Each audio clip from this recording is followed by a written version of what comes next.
Hey guys, welcome back to the channel. This is story about what if Madara helps Naruto to awakens Mangekyo Sharingan part 1. Before I start, please do support for more amazing content and comments for part 2. Do consider to subscribe my channel and share my video to your friends and check out the description as well. Let's start the video. Onahagakure was considered one of the strongest of the 5 great ninja villages, once the strongest until the Kikbi attack. 6 years ago the great big kid suddenly appeared in the middle of the village and quickly began to lay waste to the village.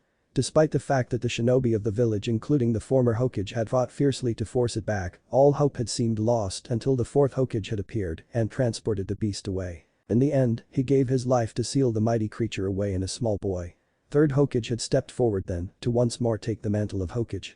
Under his guidance, the village had begun recovering from the devastating episode. For the Kikbi had not left only physical scars on the village, but more invisible ones as well. In the aftermath of the attack, the Uchiha clan had fallen under the suspicions of the higher-ranking members of the village, suspicions that they were involved in the sudden attack causing them to be ostracized from the rest of the Uchiha, endured the mistrust directed at them. However, the leaders of the clan became increasingly angry and unsatisfied at what they viewed as a near-century-long discrimination against them.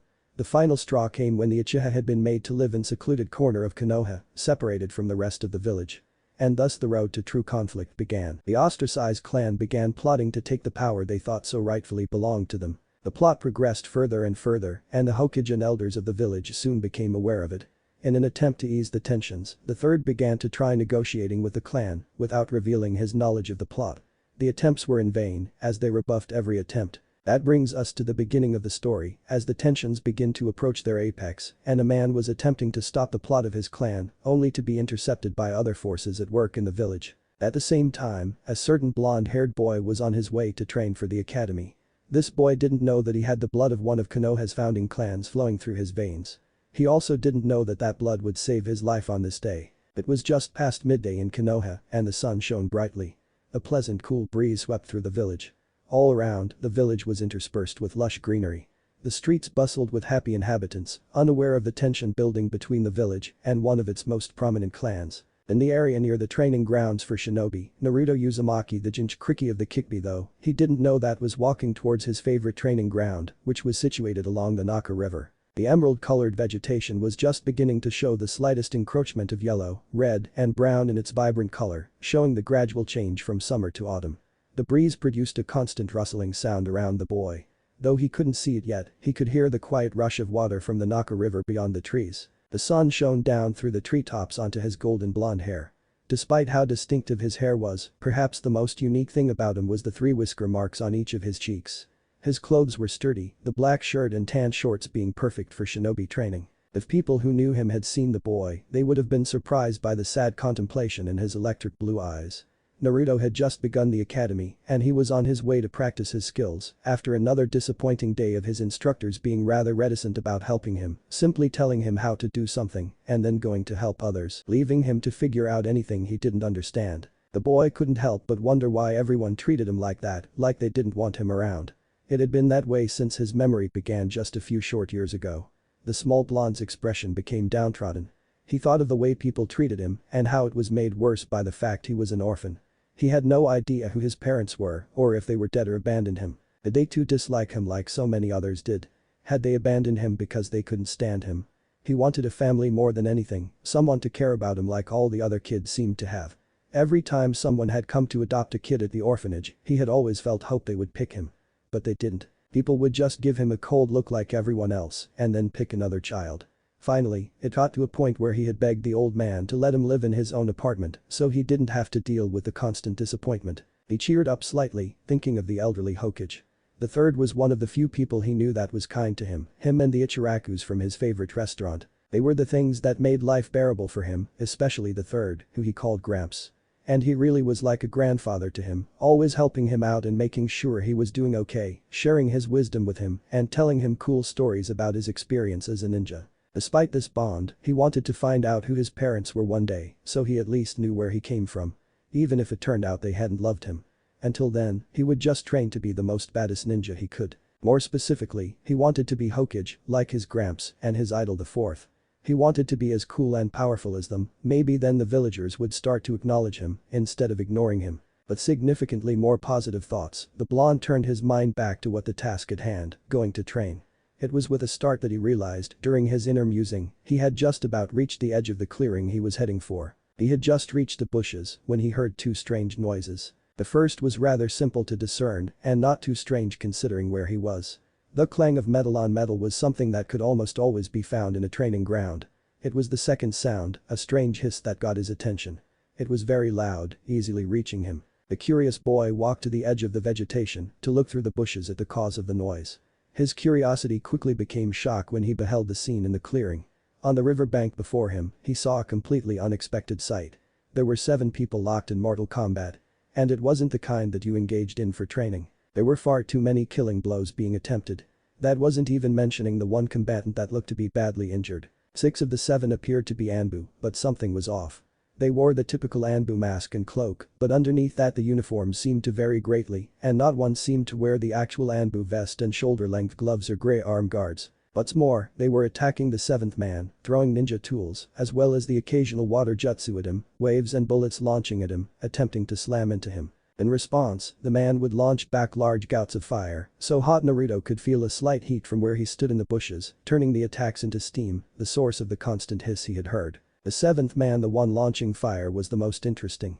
He wore typical attire from the Uchiha clan that he often saw around the village, with a dark high-collar shirt and dark ninja pants, as well as what seemed to be a holster for his tanto, which he used to fend off the weapons, while seemingly appearing and disappearing to dodge the jutsu and move faster. The man had unruly black hair and a broad nose. The most interesting thing was his right eye, which was crimson, with a black shuriken in the center. His left eye, however, was closed.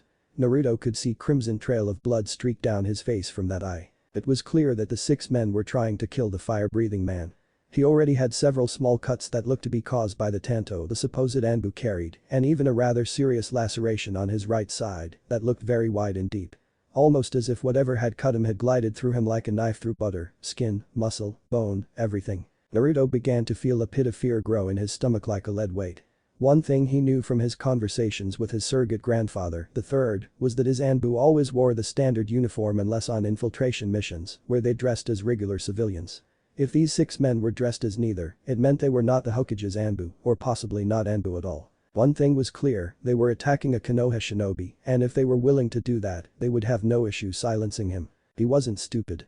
If they went to the trouble of hiding their faces, they didn't want their activities known. They would kill him to stop him from telling anyone. Reality struck him in the face like a warhammer. He needed to get out of there, now. So great was his shock and fear, he didn't pay close enough attention to his surroundings. He began to retreat without taking his eyes off the clearing. Something he would regret. Naruto took a step back, instantly freezing when a deafening crack rent the air like a gunshot. He looked in terror at the broken branch beneath his foot. The young boy shivered in fear, he didn't want to look up. He could feel the eyes in the clearing turning to him. Against his better judgment, he did, and instantly regretted it. He witnessed the gazes of the false Anbu turning to him in a creepy sort of synchronization. The blonde felt a sinking feeling in the pit of his stomach. A wave of fear enveloped him. His veins were flooded with adrenaline, and he broke out in a cold sweat. At that moment, the small boy did the only thing he could think of, he turned and ran away from the creepy masked men as fast as he could. Eliminate him, there are to be no witnesses. The monotone voice in the sent a shiver up Naruto's spine.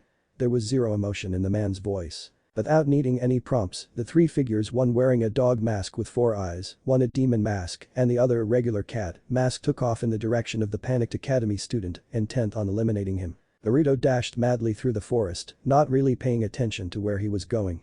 He tore through the bushes in a frenzy, his heart threatening to burst from his chest, as from Ur's extremely high rate from the combination of fear and exercise. The greenery passed by in a blur. All he wanted to do was put as much distance as possible between himself and the masked men. His heart was pounding so hard the beats reverberated throughout his entire chest, and the blood rushed through his veins so fast he could actually hear it pounding in his ears. That was why he barely heard the rustle of leaves behind him. Still, he heard it and looked back to find out what it was. He almost wished he hadn't. 3 of the fake Anbu were chasing after him, easily dashing through the thick vegetation around the training ground. The most scary part was the methodical pace they kept, never really trying to close the distance between them and himself. Their masks didn't help any either. While the cat-masked one on the left was normal enough, the one in the middle, the 4-eyed dog, and the one on the right, a demon, with tusks jutting from its lower lip, were very abnormal. They were like twisted versions of the regular Anbu masks. The supposed Anbu never stepped up the pace, seemingly content to keep following him, something that surprised the blonde. Why aren't they trying to catch me? Aren't they worried I'll get away? It made him increasingly worried. They didn't seem like the types to make a bunch of mistakes, so that meant there was some reason they weren't worried about his escape. He had just reached that last conclusion when the blonde shot out of the bushes and came to a skidding stop and his stomach seemed to suddenly drop. The little Jinchuriki had discovered why they hadn't bothered to pick up the pace. They obviously knew the terrain better. He was currently standing on a rocky bank next to the Naka River. Water thundered over the cliffside to churn the waters of the river bellow into a white foam. He stared in shock and despair at the cliff before him.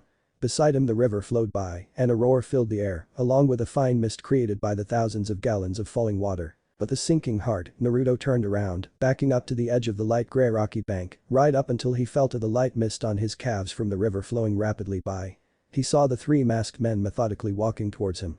In that moment, he was certain they were there to kill him. He just knew they didn't have good intentions towards him, and it terrified him because he knew he couldn't take a single one of them. The Anbu lookalikes seemed to pause in their approach, simply standing there looking at him, the unmoving faces of their masks being very creepy to the 7-year-old boy. Finally, the lead man, the one with the dog mask, spoke. In the relative silence that filled the air, save the sounds occasional of bird calls and the sound of the waterfall, the man whispered his orders to the two flanking him. "See to incapacitate him by any means. The boy only has to live long enough for us to get him to Lord Danzum to extract the beast. It matters not what happens after that." Naruto tensed. He couldn't make out what was said, the constant roaring of the waterfall filled his ears, blocking out nearly all other sound. Soon as the order was given, the trio began to approach once more, increasing the anxiousness and worries of the blonde. Naruto could tell he had this feeling in his gut that he couldn't shake. He simply knew they were going to kill him. The boy gulped audibly before trying to reason with them to get them to spare him. Even if it was futile. "DP, please, don't kill me. I won't tell anyone what I saw." Naruto stuttered in fear, not wanting to die. There were so many things he wanted to do. Get the acknowledgement of the people of Konoha, become Hokage, find out who his family was. For a moment, the three paused and he felt a slight hope that maybe they would spare him. That hope was dashed the next moment when the lead man spoke. "That is not possible. Lord Danzum's orders were clear, there are to be no witnesses to our involvement. Do not struggle and it will be over quick," the dog-masked one said in a monotone voice. As soon as the man finished his sentence, Naruto's heart sank and he felt as if his stomach had dropped past his knees. His throat constricted, he couldn't breathe or speak, he could only watch them draw the tipless tanto they seemed to have in common. In his chest, his heart began beating wildly. Adrenaline flooded his veins, causing his arms to go tingly numb. The dog-masked man shot forward at tremendous speeds to Naruto at least, beginning to raise his tanto to strike Naruto. The man got closer and closer, and Naruto's perception of the world seemed to slow down to a crawl as his eyes widened in unadulterated fear. All the surrounding sounds faded away into a vacuum of silence where only his heartbeat could be heard, thumping loudly in his chest. Bum. The man raised his tanto extremely slowly. Bum. The man reached Naruto, began bringing his tanto down. Bum. Naruto felt his eyes involuntarily close. The tanto began to descend upon him. Just when the tanto was about to reach his neck, Naruto's eyes snapped open, glaring at his attacker with eyes that were startlingly different from their previous sparkling blue. Instead, bloody red orbs glared menacingly at the masked man, with a single black tama mark spinning around each pupil. At the exact same moment, the tanto suddenly halted in midair, as if being held by an invisible hand. Try as he might, he couldn't move it to strike the blonde. The seconds went by, and a slight rustling began in the man's equipment pouches. All the while he looked into the red eyes of the blonde. "Sharingan?" he muttered questioningly to himself. Naruto didn't hear it in his trance. Not knowing of the occurrence and simply seeing their partner's blades stopped, the other two moved to strike him as well. As soon as their blades came within an inch of the blonde, they too stopped suddenly. When they did, the dog-masked one felt the tug in his pouches become even more pronounced and his fellow felt it begin for them. All at once, the sound of tearing cloth rent the air, echoing throughout the clearing. From the equipment pouches of the three masked men, dozens of black blurs shot forth, all towards the three tantos of the men, leaving cuts in their clothes and on their skin as they took the most direct route to the tipless steel blades, leaving small trickles of crimson liquid leaking down their skin. The black blurs met the unique tantos in a tremendous ching-clang of metal on metal, echoing loudly across the water and even down to the area at the bottom of the waterfall. When the momentum of the blurs was stopped by the tantos, it was revealed that the blurs were in fact every single kunai and shuriken on them, with each man having at least a couple dozen of each clinging to their tantos and each other, making them look like spiky clubs of black metal. Despite the unexpected result, there was no reaction of shock or surprise from the false Anbu. The metal has become magnetized. That is why the blade stopped moving, and similar pull as the tanto, while the shuriken have the opposite pull. said the demon-masked one. Indeed, perhaps magnet release. Lord Dansm will surely be interested in this child with both the Sharingan and magnet style. The cat-masked one added, receiving a nod from the others. It seems that non-lethal force will be required. The apparent leader commented. Just as well, metal weapons will be useless against the boy. He concluded. While the three were discerning what had happened, Naruto had entered a trance-like state. His eyes glassed over and his face went completely blank. Just when the masked individuals finished their deductions, Naruto's right arm rose from his side in a manner eerily similar to that of a zombie, but without the groaning and decomposing flesh. The last thing the three Anbu lookalike saw was him clenching his hand before all they could see was black and silver slivers.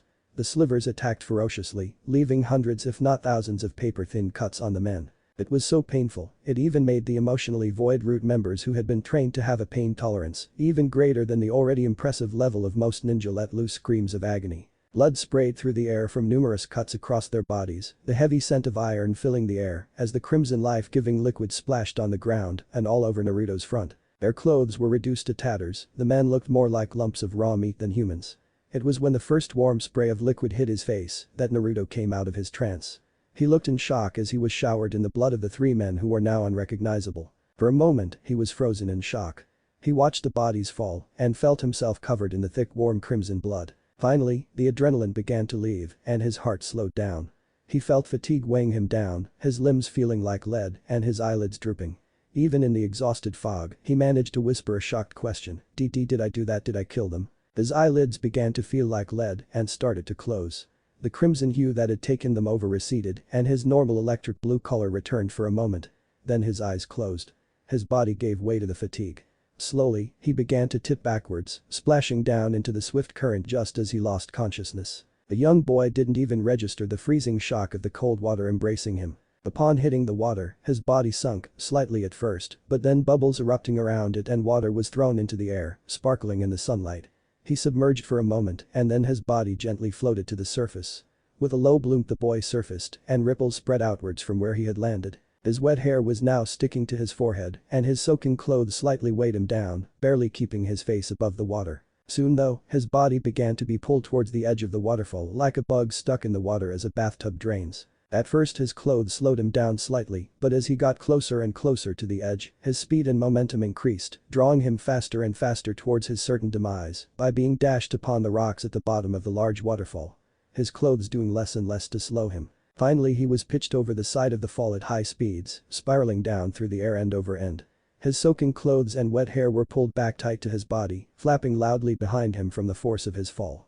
He was getting closer and closer to being splattered upon the rocks and water below, nothing but a stain on the surface. It began to look hopeless as he approached midway down. He would be dashed upon the surface below, never awakening, never reaching his dreams or goals.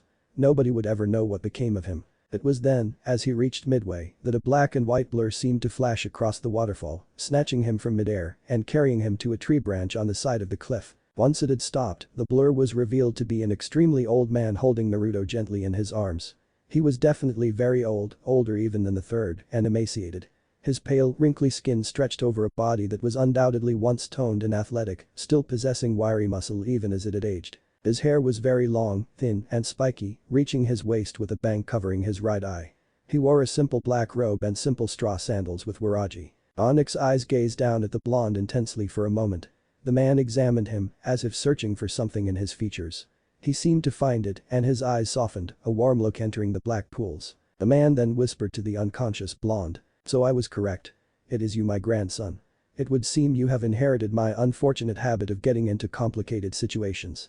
The old man whispered to himself and the blonde before he disappeared in a swirl of leaves. Behind the curtain of white that was the waterfall along the Naka River, the mist from the cascading current was flung into the air.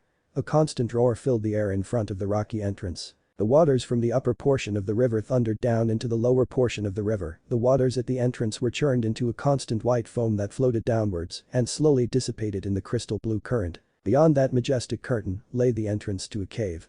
And beyond that lay a long tunnel that led back underneath the river. Even further beyond this, the tunnel led into a fairly large rocky cavern lit by torches along the walls that gave the otherwise dark place a soft light. On one side, there was another waterfall, considerably smaller than the one outside, that fed into a large clear cool pool of water with a traditional wooden bridge arching over it. Along the floor, interspersed here and there, were stalagmites pointing proud and tall into the air. Perhaps the most prominent landmark was the Japanese-style wooden house at the back of the cave. The front doors were a sliding style of door, and inside those doors, in the front room of the house, the cave's only occupant sat in a meditative pose, extending his senses around him. The occupant was a very old man, almost emaciated in appearance, with many wrinkles. His hair was slightly thin, long, and spiky, with one bang covering his right eye, and he wore a simple black robe. His name was Madara Uchiha, the former head of the Uchiha clan, and considered by many to be one of the worst traders in Konoha's entire history. He was doing an exercise to maintain his sensing abilities, extending them around him to try and sense any signatures near him, or even far away. It was one of the few things he could do to keep his chakra skills sharp. It was as he was doing this that he sensed something peculiar. 7 signatures doing battle along the Naka River. 6 of them chased after the 7th, throwing jutsu at the person. All of the individuals had at least Anbu level reserves if he was sensing right, and one seemed to be an Uchiha, as he could sense the special chakra of the Sharingan being used. That was the one that was being attacked. Curious, but that wasn't all. Very near to them, and getting closer, seemed to be a signature slightly larger than those. After a moment the 8th signature suddenly began moving fastly in his direction, and 3 of the other signatures chasing the 7th broke off and began chasing the 8th. While they ran, the person's chakra seemed to be fluctuating, as if something was happening to them. Could it be a bloodline stirring? Curious, the chase lasted for a few minutes, until the 8th person was backed up against a river almost directly above him. It was as this happened that whatever bloodline that had begun stirring finally awakened in the 8th person, and Madara's eyes opened in shock. There wasn't one bloodline awakening, but 2. And he recognized them both. Cold fingers seemed to be trailing down his spine, and a pit of worry formed in his stomach as he recognized not only the chakra distinctive of the Sharingan, but another bloodline that was all too familiar. One he hadn't felt in years.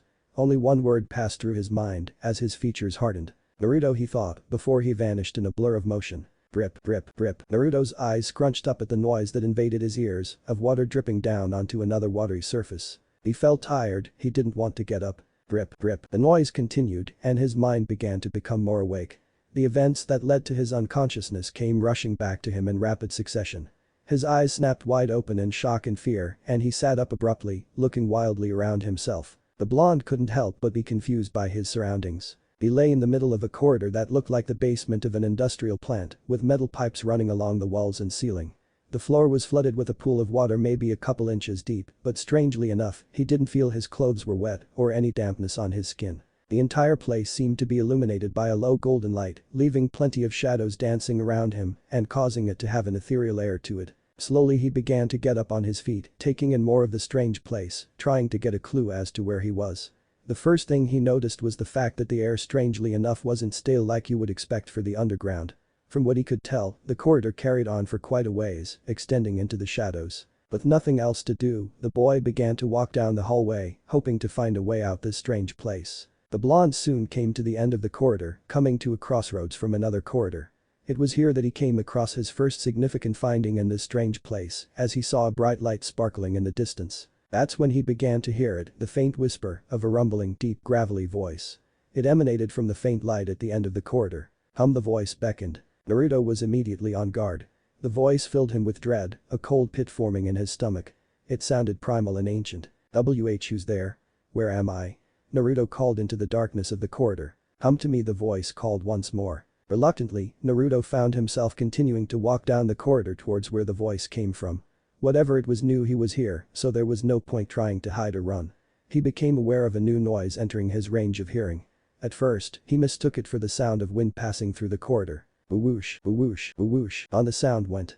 Finally, he recognized it for what it was when he got far enough along the corridor. It was the sound of a giant pair of lungs pumping air in and out. A shiver of fear ran down his spine. How large did a creature have to be to produce such a noise simply by breathing? He wasn't sure, he wanted to find out. Still, the blonde continued to walk through the corridor, noting that for some reason, his vision seemed much better than it usually was. He could see almost every detail of the corridor, even in the dark. Had he been able to see himself, he would have seen that his eyes glowed a bloody red in the darkness, one tomo adjacent to the pupil in each eye. He began to see a glow at the end of the corridor. Whatever lay beyond was significantly brighter than the corridor.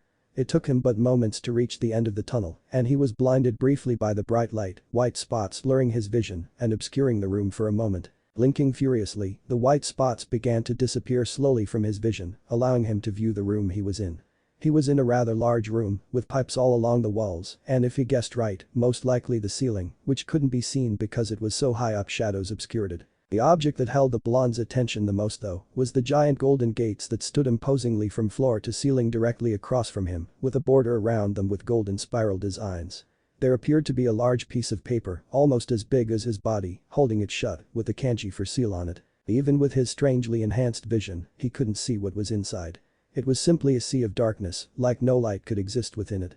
The most disconcerting part was that he could tell the deep breaths were coming from within that vast darkness. He felt a wave of malice and hatred crash down upon him when he began to cross the room. The wave forced him to his knees, with his eyes bulging wide in fear. He couldn't stand, he couldn't talk, he could barely even breath. It was 10 times worse than when he had felt the terror when he was about to be killed by the 3 masked men. The blonde felt himself breaking out in a cold sweat. The pressure increased to the point he couldn't even draw breath. He soon found himself struggling to stay conscious, black spots beginning to invade his vision. Finally, mercifully, the pressure lifted from him. A deep rumbling chuckle filled the room. Naruto collapsed forward onto his hands and knees, panting with eyes still wide in shock and fear. Suddenly, that same voice from before boomed out to him. So my warden has finally come before me. The voice called out. The visibly shaken Naruto got to his feet slowly. He looked directly into the darkness. Right now he stood just a short distance away from the cage. All he wanted to do was turn and flee in terror. The boy shook his head. He attempted to rein in his fear, managing to shift his facial features from being terrified with wide eyes to simply one of wariness. Who are you? He asked cautiously. In response, he received another deep chuckle before something terrifying happened. In the dark abyss inside the cage, 2 enormous crimson eyes with slit pupils shot open, with a huge gleaming white grin soon following, the large pointed teeth as big as Naruto himself. Naruto took a step back in fear at the bloodthirsty grin and the almost manic glaring eyes, just as an reddish-orange paw that resembled a human-like hand shot forward towards him, gleaming white claws looking to impale him. The boy saw it coming in slow motion and threw himself backwards, landing on his rear in the pool of water on the floor. Still, the claws continued to come towards him and were just about to impale him when, clang. With a resounding crash, the paw was stopped as it crashed against the bars of the cage, stopping one of the claws just inches from Naruto's face. If the blonde hadn't thrown himself backwards, he would have been impaled on the claw. Looking up at the owner of the paw with eyes wide in shock, Naruto gulped in fear as he saw a vision of terror. The shadows in the cage crawled backwards to reveal a beast of nightmares. Standing there looking at him with a menacing grin and one paw attempting to impale him was a giant reddish-orange fox with a human-like torso and rabbit-like ears, with black marks extending from its eyes into the inside of its ears. Behind it waved 9 giant tails that seemed to have a mind of their own. He was standing in front of the Kikbi no Imko. The greatest calamity to ever befall Konoha. Of course, it's just my luck that you two have an ability that will help you control me. To think you are from that accursed clan. The fox growled. For his part, Naruto was frozen in shock and fear. It felt like someone had poured ice water into his veins. It took several moments for him to register what the fox said and formulate a reply. Why you're the Kikbi? Where are we and what's this about control and a clan? Naruto asked, shaky at first, but stronger and more confused at the end. In response, the Kikbi removed its claw from the cage door, laying down and growling at the boy. Don't play dumb with me boy, you are undoubtedly a member of those accursed Uchiha with that repugnant Sharingan. Kikbi bellowed. The blonde was frozen in shock. He tried to process the Kikbi's words, but they were just too absurd. Still in denial, he looked down into the pool of water at his feet, only to see his reflection staring back at him, his eyes a glowing bloody crimson, with a single black tomo spinning around the pupil in each eye. The Sharingan, but how? Naruto whispered to himself in complete shock. Madara Uchiha had lived a very long life. He had lived longer than even the 3rd Hokage or 3rd Tsuchikage had. Over that time, he had seen and done many things, many of which he was not proud of. Twice, he had fallen into the curse of hatred that plagued his clan, twice he had turned his back on his best friend, a man who believed in him when nobody else did, and thrown their friendship away. And twice he had been pulled from that hatred, once by his friend and once by the woman he loved. He had fought in endless battles, founded alongside Hashirama the first ever hidden village, where ninja clans that previously would have been at war could live together in peace, turned his back on that village to pursue a mad plan to bring a world where no one had to be a loser. Looking upon the sleeping face of his grandson reminding him so much of his son, he felt the weight of his years pressing on him more than ever. They were currently in a rather simple room with wood paneling on the walls, ceiling, and floor.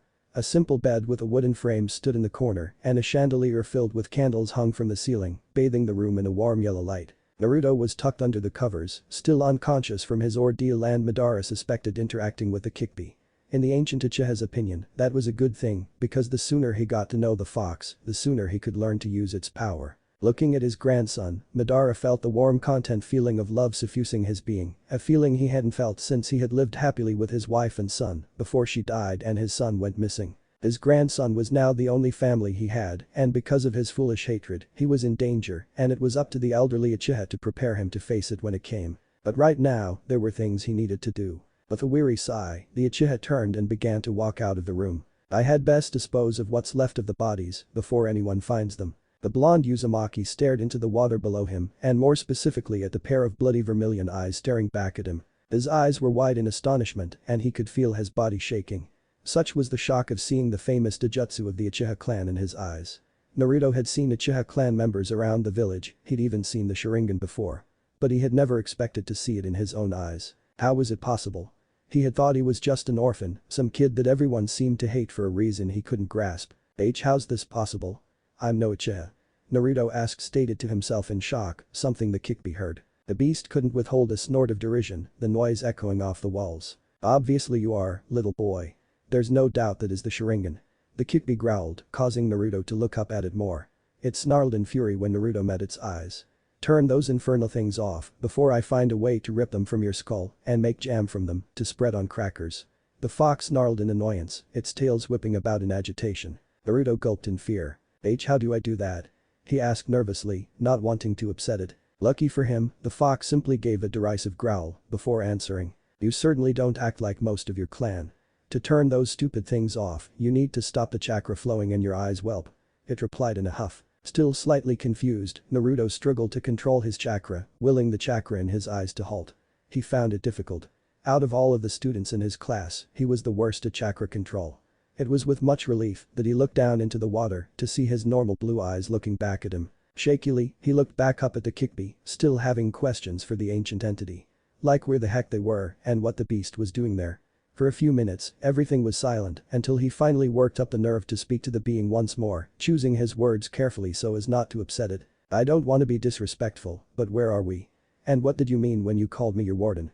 More importantly, how are you here? All the stories say the fourth killed you. Naruto asked cautiously. As soon as the last sentence left his mouth, Naruto knew he touched a nerve. Instantly the fox once more tried to impale him, slamming its hand-like paw into the bars again. It snarled in fury, trying in vain to get to the blonde. Kill me? The great Kyuubi no Ilko killed by a lowly human. Kyuubi roared in fury, causing the boy to cower slightly from the sheer might of its rage. Even though the fourth was his hero, he daren't try to talk back to the chakra being. After a moment, the fox seemed to regain its composure, but with a malicious snarl still in place. When next it spoke, it was much calmer, with a touch of arrogance. Please, that whelp barely managed to seal me away with the help of that pathetic woman. The mere notion of him being able to kill me is laughable. The fox told him. As opposed to the previous statements, this one drew curiosity from the blonde. What did it mean a woman? All the stories he heard said the fourth beat the Kyuubi alone. And what was this business about sealing? He didn't know much about sealing, only what the third had told him, but if the Kyuubi was sealed in something, there was no way he should be able to be face to face with it. If you're sealed away, how can I be talking to you? How'd I get in a seal? He asked. To his surprise, the chakra entity seemed to find this amusing. Its dark chuckles filled the boiler room as it replied with a malicious smirk. Foolish little boy.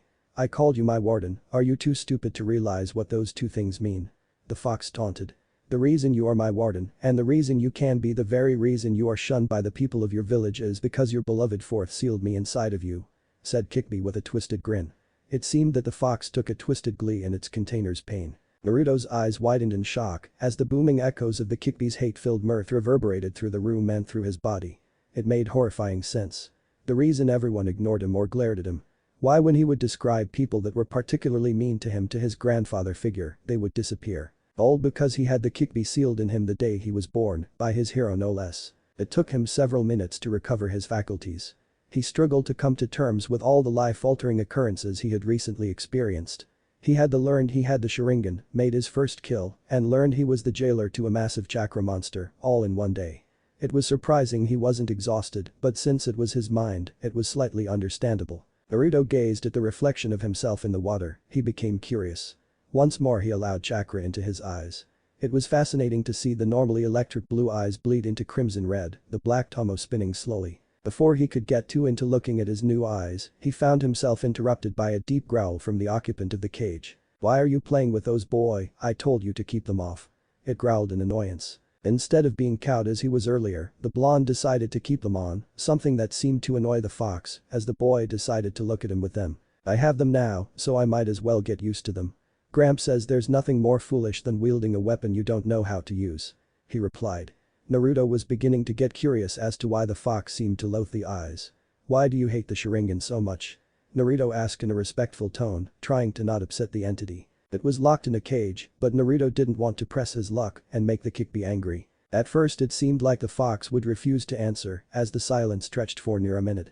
Finally, it was broken with an resigned huff from the monster. "Those filthy monkey eyes have been used to control me twice by members of your damned clan," it answered. This was something Naruto found interesting.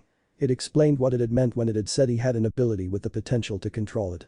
He was going to question it further, but it seemed the fox was now feeling talkative, continuing without the need of prodding. "It makes my blood boil seeing you looking at me with them.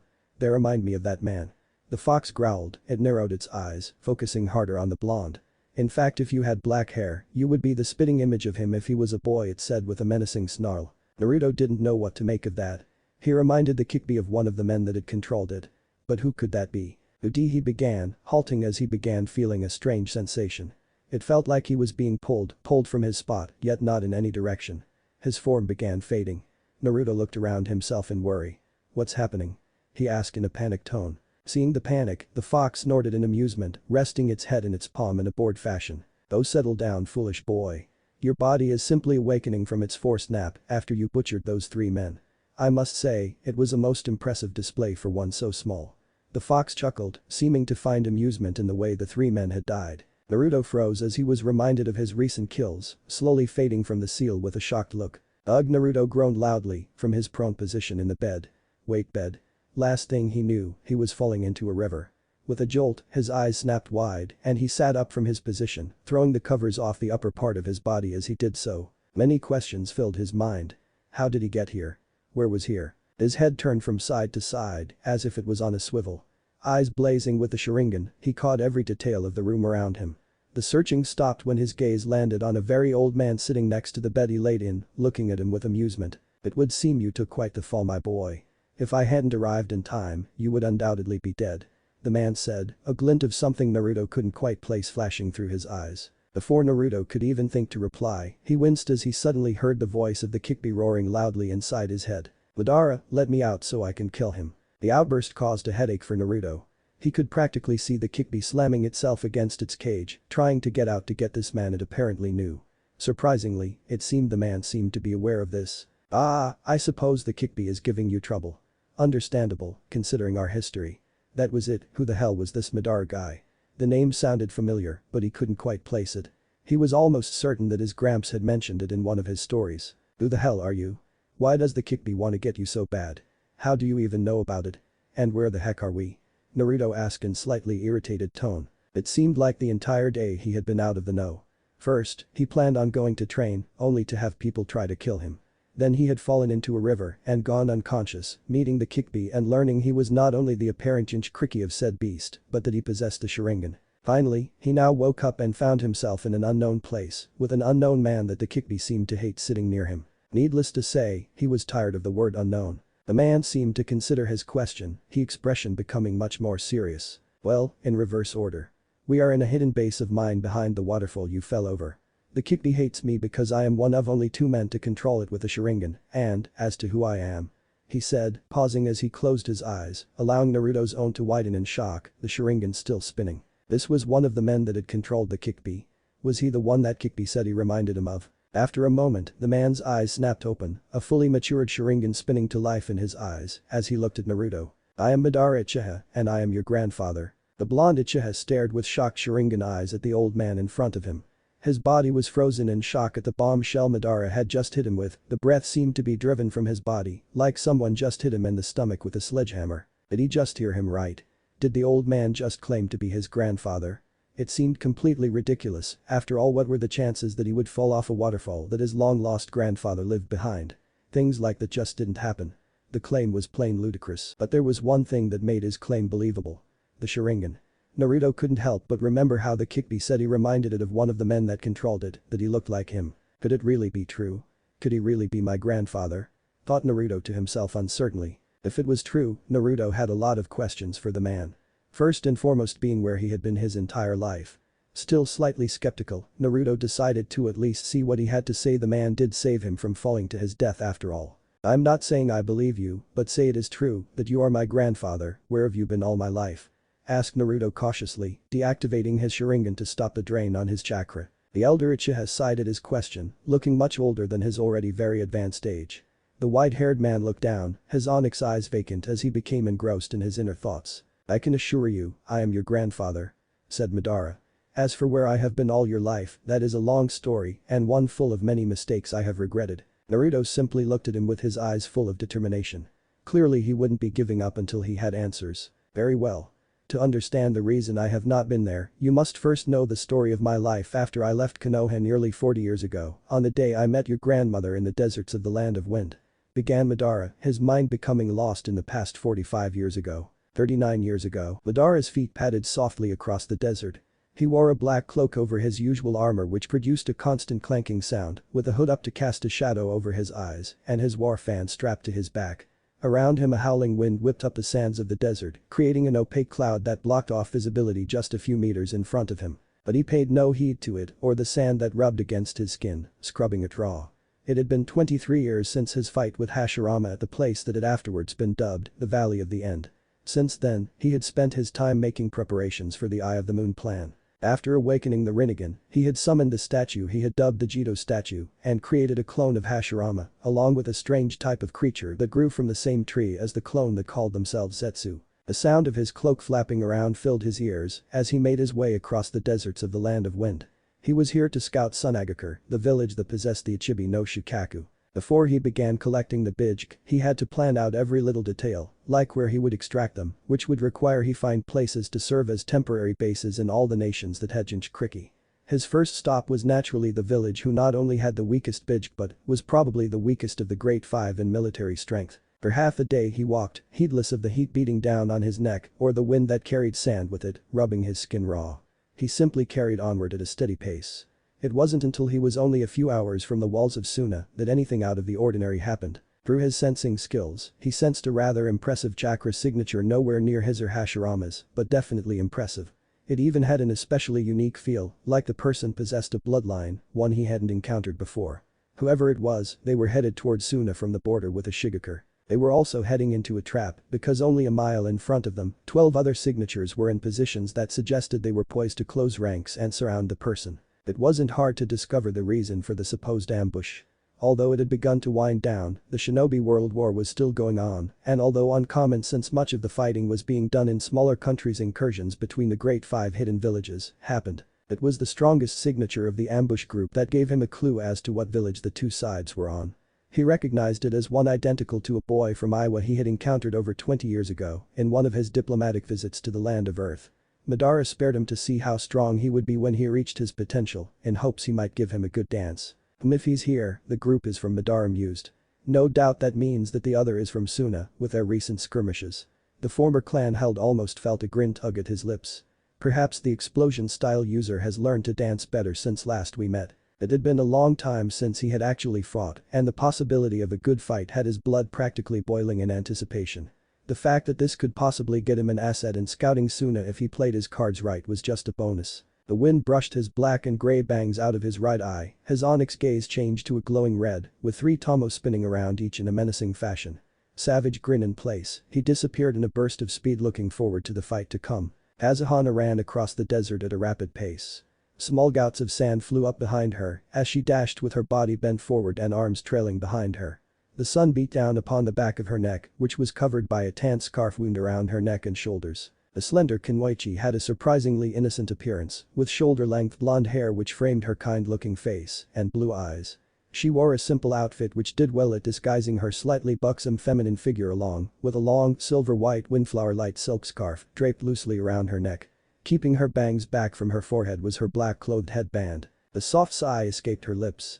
She was on her way back from yet another mission to try and sabotage Iwa's war effort, something her magnet release Kekkei Genkai made her especially equipped for, since she could turn their weapons against them or even break them down into particles of powder. She was honestly tired of the war and fighting in general. At 34 years old, she was considering retiring.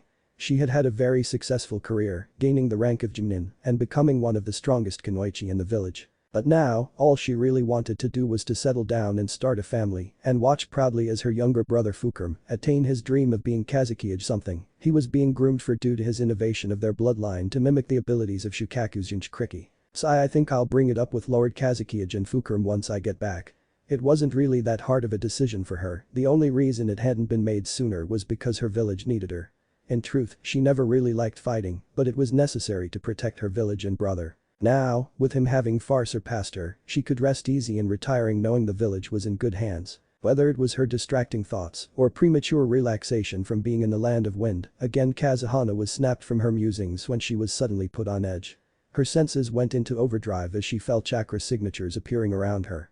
They were moving to completely surround her and she had no time to avoid it.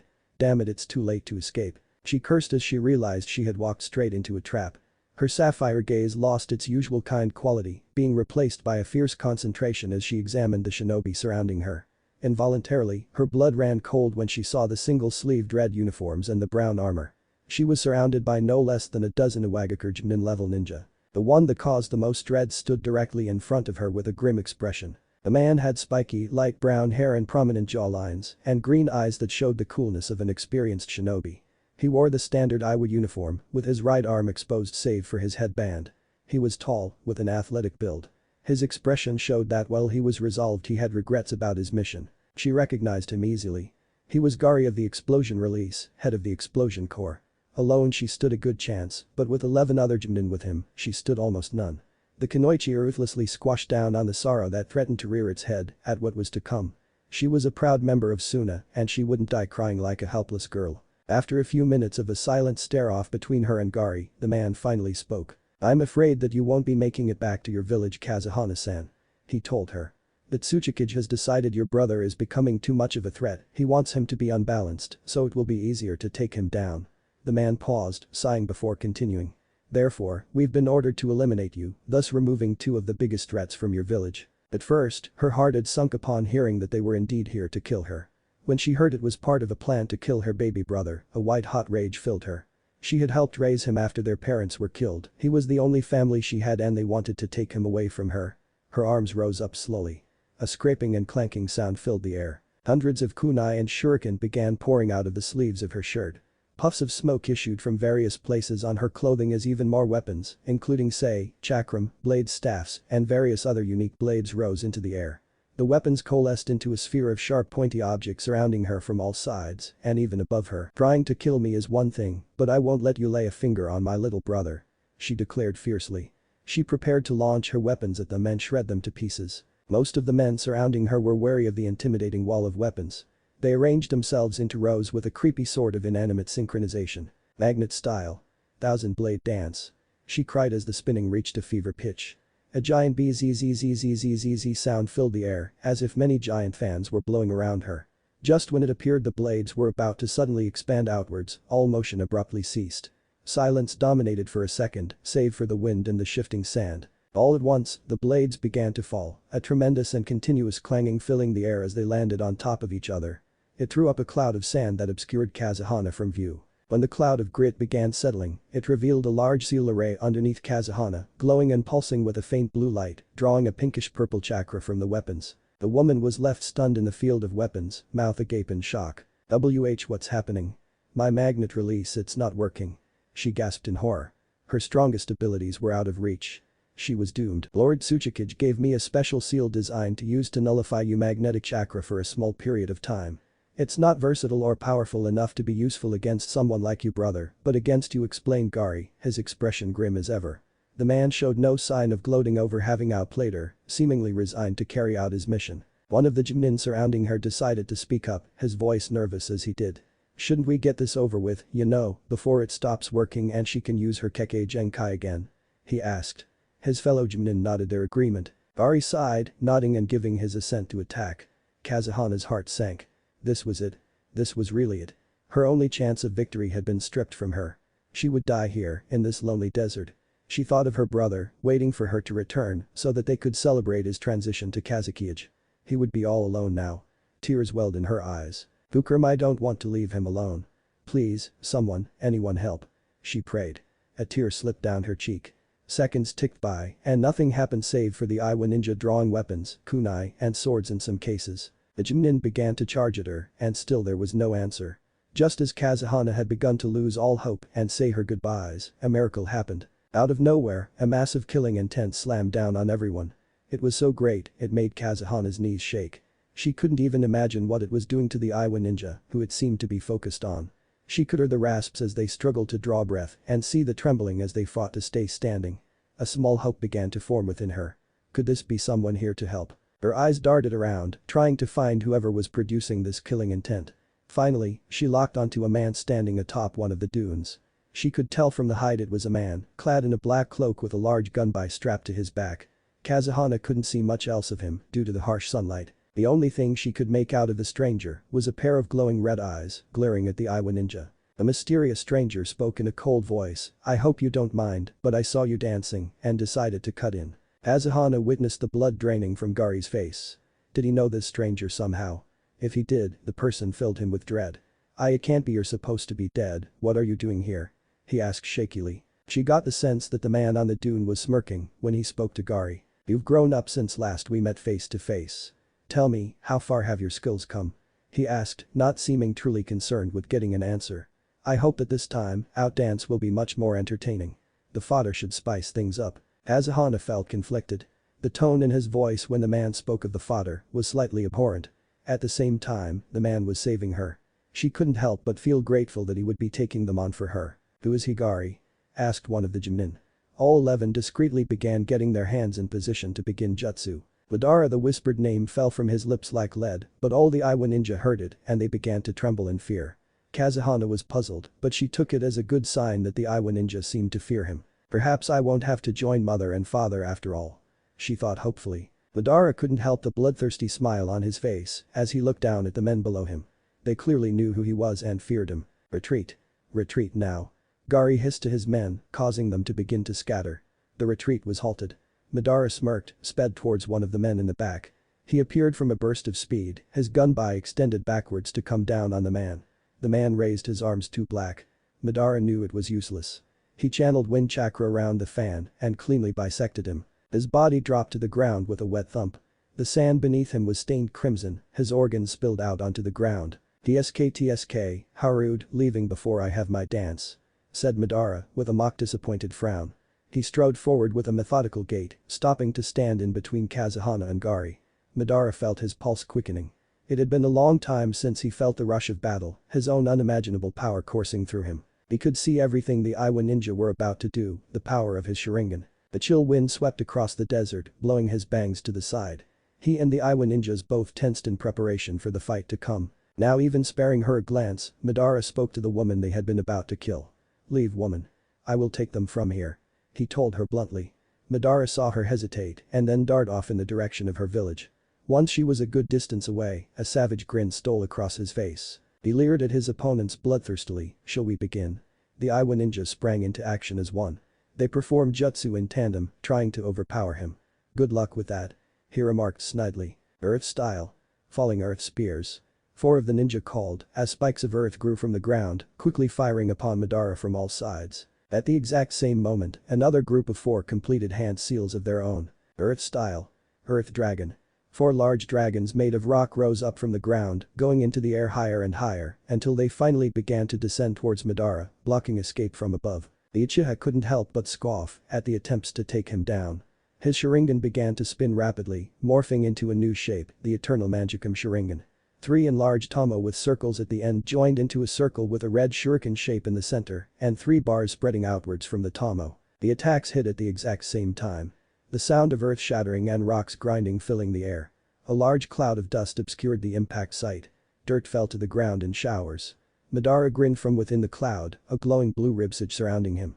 He took pleasure in the terrified faces of the Iwa ninja when the dust cleared and they could see him once more. An impressive display he complimented, though his next words caused the men to freeze. But did you really think to fool me with such an obvious trick? The ribcage rapidly began to grow, its skeletal structure expanding to be the head and torso of an skeletal-like figure surrounded by a blazing blue aura. The arms quickly swung outwards, slamming into the Iwa shinobi and sending them all flying. The bodies collapsed into piles of mud upon impact, revealing themselves to be Earth-release shadow clones.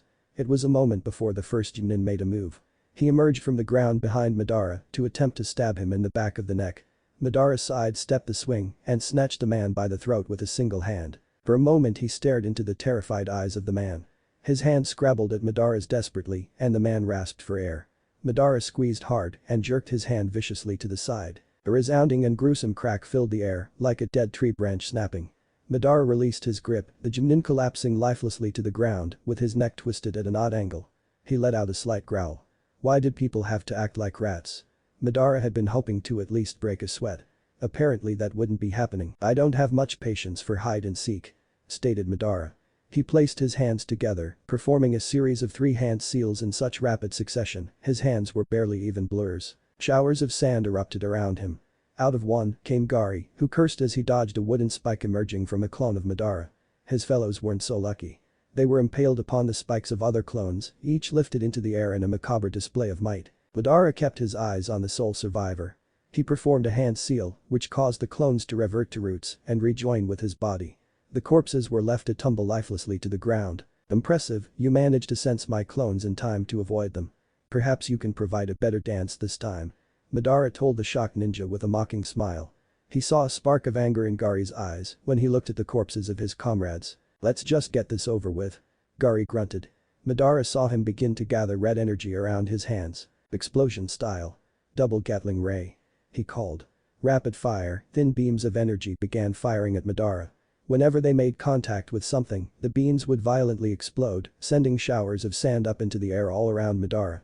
Despite this, the Uchiha dodged all the beams with relative ease. You will have to do better than that if you wish to live long, stated Madara as the beams rained down around him. Gari's firing pace increased, but Madara was still able to dodge them easily. He couldn't help but feel a bit disappointed. Was this all the brat had? The beams suddenly ceased, leaving Madara in the center of a dust cloud. Does he think he hit me? He got his answer when another explosion, this one much larger, sounded. Dust kicked up around him into an even larger cloud. Within the cloud, Madara remained stoic as he squinted into the cloud of sand, tracking Gari's signature, not even flinching when the hood of his cloak was blown back off his head.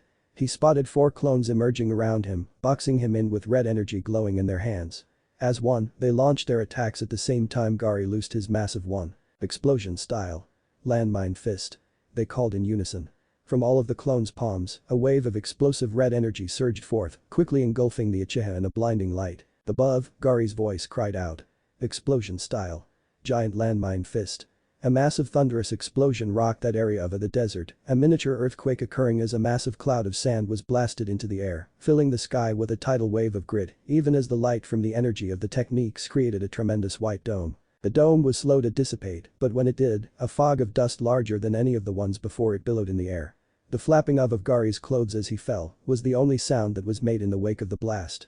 Suddenly, from within the cloud, a giant blue sword emerged and bisected Gari from crotch to chin. His organs spilled out in a gory display of brutality. When the dust settled, his body lay a half-dozen yards in front of Madara. Madara was enveloped in a massive ogre-like figure made of cobalt chakra, with 2 faces and 4 arms. The chakra dissipated and left him alone in the crater. As it faded and his eyes returned to their usual onyx state, Madara looked over at Gari's mangled corpse. You indeed reached your potential. To force me to use Susanoo to avoid injury, most impressive. I enjoyed this dance, said Madara. He turned on his heel and locked eyes with a pair of shocked sapphire orbs. Madara clicked his tongue in annoyance. It was the woman from earlier. She gaped at him from the edge of the crater, her eyes wide as saucers. So you came back? I thought I told you to leave. Madara stated bluntly. He began to walk towards her from the bottom of the crater. Asahana panted. She paused in her flight from the would-be ambush. Her heart still beat madly from the adrenaline and a light sweat covered her skin. Slowly, she began to calm down from the near-death experience. Her mind drifted to her rescuer. When she thought she was about to be killed, he had stepped in and helped, allowing her to survive and return to her family and village. She felt guilty about leaving him alone.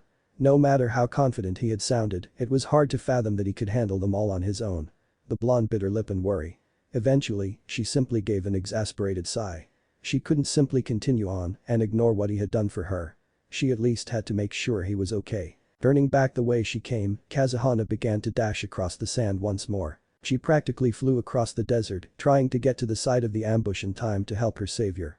Almost halfway to the location of the ambush, a massive explosion went off, causing a slight tremor even from the distance she was at, and sending up a wave of sand that threatened to block out the sun. As the shadow of the towering cloud fell over her, Kazuhana redoubled her pace, worried about the well-being of the man that had helped her. It took but a few minutes for her to reach the area where the ambush site had been, and the sand had begun settling by then, only being a slight haze now. Where once there was flat desert, she stood on the edge of a large crater, looking down at the man that had saved her, as a massive ogre-like construct of cobalt chakra dissipated from around him. Besides some singing on his clothes, the man seemed to not have a scratch on him. Seeming to sense her, he looked up and locked eyes with her, his onyx eyes met her wide sapphire ones. Awe and a slight amount of fear filled her being as she looked upon the intense black eyes, framed by his blue-tinted black hair with strips of steel gray here and there. "So you came back. I thought I told you to leave," the man stated bluntly, causing her to wince slightly at the emotionless tone. It was impossible to tell whether he was angry or not. With a gulp to steady her nerves, she answered the unasked question. "I was worried you'd have trouble with them, so I decided to come back," she stated, her eyes showing her sincerity. "Are you hurt? That was a big explosion just now," asked Kazuhana. The man cocked his head to the side in confusion. He looked at her strangely. "Tell me, what is your name and why were they attempting to kill you?" he asked. He had finally made it up the side of the crater to stand in front of her. Kazuhana hesitated at the reminder of the attempt on her life. More importantly, the reason behind it. "My name is Kazuhana, I'm a Jinin of Suna. They were trying to kill me so that my brother would be emotionally vulnerable and easier to kill," she said. Madara's eyebrow rose. "You see, he's being groomed to be Kazekage, so killing him would be a huge blow," elaborated Kazuhana with a grim expression, getting a nod of understanding from Madara. However, the grim mood only lasted for a few moments before she seemed to brighten up. Kazuhana looked at him curiously. She hadn't encountered anyone that looked quite like him in the Land of Wind. It was especially odd to see someone with black hair there. "Anyways, who are you? I'd like to know my savior's name," she asked with a kind smile. "My name is Madara," Madara replied. Kazuhana shifted a little uncomfortably under his scrutinizing gaze. She felt like those black eyes were peering into her soul. Was that interest she saw in his? "Tell me, Kazuhana-san, you seem rather kind to be a ninja, why did you choose to be one?" he asked, a slight curiosity in his tone. Kazuhana blushed slightly in embarrassment at the question. Of course that was what he was interested in. It was one she had been asked many times because her innocent appearance and kind demeanor seemed to be inconsistent with what was required of a kunoichi. This was highlighted by her dislike of fighting. Shuffling her feet uncomfortably, she explained to him. "Well, my parents died when my brother and I were still young, killed by enemy ninja," she began. "After that, I decided to become a ninja so I could protect my little brother and well, here I am, one of the strongest kunoichi in our village," explained Kazuhana. She looked at him intensely, a sudden strength in her eyes that belied her innocent appearance. "You see, I believe that you are only truly powerful when you have someone you love and want to protect. It pushes you to work just that little bit harder to gain the power, for their sake. Do you have anyone like that?" she responded, her expression very sincere. A melancholy look flashed across Madara's face. Though it didn't last long, Kazuhana could still see the sadness in his eyes. She almost gasped. She could recognize that look anywhere. It spoke of a tragic past and someone who had lost someone dear. She had seen it in her own eyes for some time after her parents' death. "I did once, long ago. But that is no more," he told her. If he was feeling any sort of emotion, Madara concealed it very well. "You are an interesting one, perhaps we will meet again," stated Madara. He began walking in the direction that Kazuhana recognized as a circuitous route to Suna. Before he had gotten more than 10 feet, she called out to him. "I hope we do, and I hope you can find someone to protect once again, Madara-san," the Suna kunoichi told him, eyes shining kindly as she looked at his back. She heard him reply, his voice so quiet you could barely distinguish it from the whispering of the wind. Kazuhana wondered if it was her imagination, but it sounded like he said, a new person to protect and love. Perhaps. Present, Madara's eyes shone with unshed tears as he remembered his very first encounter with his late wife. She had done so much for him, pulling him from the darkness and into the light, giving him a new purpose. "Your grandmother was a great woman. I was a very different man at the time we met, consumed by hatred and on my way down a dark path. She had the unique ability to change people for the better and she certainly did it for me. It's because of her that I have never fallen to that hate again. I could never face her if I were to do so," said Madara, looking at his grandson. He saw a lot of his late wife and the young child. So what happened after you met her? Madara sighed, once more immersing himself in memories of the past. For a time, we were happy. We eventually married and not too long after, your father was born. But soon after, things changed. One day, your grandmother took your father to a carnival nearby. On their way back, they were attacked by missing nin-bandits. Your grandmother managed to fight and kill them, but not before being mortally wounded. By the time I arrived, she was already dead and your father was missing. Madara clenched his fist. The tears that had been swimming in his eyes began to spill. I tried to save her. With the power of my Rinnegan, I managed to bring her soul back at least temporarily. Naruto gave him a confused look. What's the Rinnegan? He asked. Madara felt a bit of the sadness he was feeling leave at his grandson's innocent curiosity. It was so similar to his wife's. He wiped the tears from his eyes and gave Naruto a brief history of the Rinnegan and its abilities. When he had made sure Naruto understood it, Madara began to tell his story again. Now, where was I? Oh, yes. As I said, I was able to revive your grandmother temporarily. You see, while my jutsu returned her, it didn't repair her body, he told Naruto grimly. She only lived long enough to tell me that she had seen a kind man come and take Minato before her soul departed and to tell me she loved me. I nearly broke down after that. Without her light, it became harder to fight the darkness. But I had to. She made me promise never to fall to that curse again and I gave my word that I wouldn't. Madara said softly. He felt Naruto pat his arm comfortingly and smiled at the small boy. With a shaky breath, he pulled himself together, looking back up at his grandson. His eyes reminded him so much of his wife, just like his son's had. Madara shook his head. He really was growing old, constantly lost in memories of his long life. After your grandmother died, I took her body back to her home in the land of rivers and buried her. From there, I set out to try and find your father, a journey that took me 22 years. I finally found him in this very village. His first name was still the same, but he had received a new name in the orphanage, said Madara. He saw Naruto lean forward in anticipation. The boy looked at him pleadingly. Who was he? Tell me about him, please. I've always wanted to know who my parents were. Naruto begged. Madara frowned at the desperation in his grandson's voice. It was a reminder of how he had lived his childhood so far in scorn. He smiled softly and placed a hand on Naruto's shoulder. Of course I'll tell you who he was. I'll tell you who both your parents were. He told Naruto warmly. Naruto beamed happily at him. With a smile, he began to tell Naruto who his parents were, both their names and his people. He told him of Minato's genius and his quiet yet kind nature. He also told him about his mother, her fiery attitude and brash way of talking to others. Madara continued until he had exhausted the knowledge he had gained of his son and his son's wife through his spying in the village. Although there were a few tears, they were happy ones. But Madara could see that something was bothering Naruto. He tried to hide it, but no matter how happy he became, it never disappeared. Finally, Naruto asked the question that was on his mind. It was one Madara had been hoping to put off. Grandfather, you said that my mother was the Jinchuriki before me, right? Naruto asked. Madara frowned. He could guess where this was going. He nodded nonetheless. Then how did it escape? And why did they choose to seal it in me? Naruto asked with a deep frown. The warmth from seeing his grandson's happiness at learning who his parents were faded. In its place was a somberness.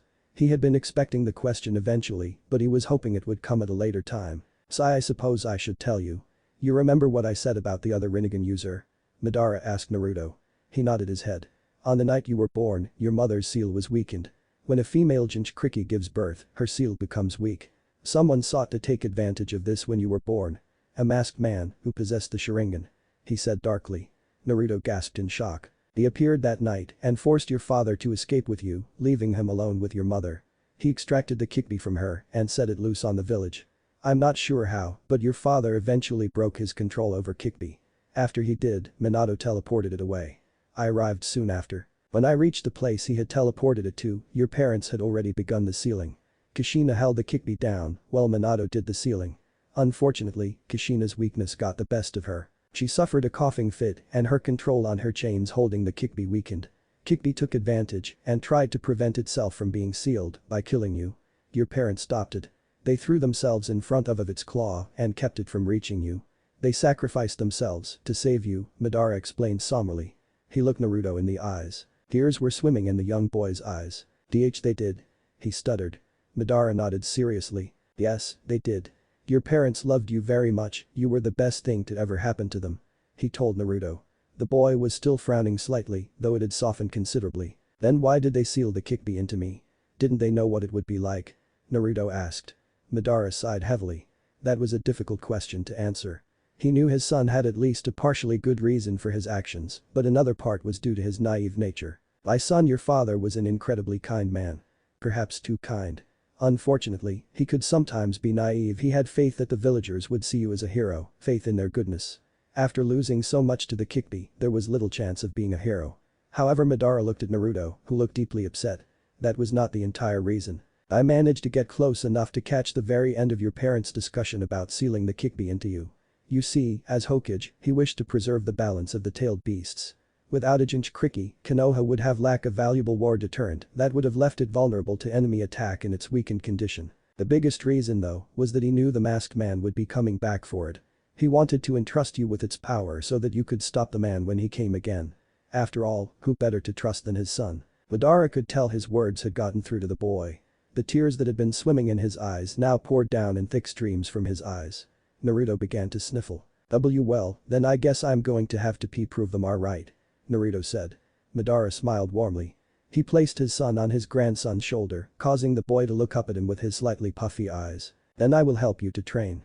I'll teach you all that I can in order to help you defeat that man one day. He promised.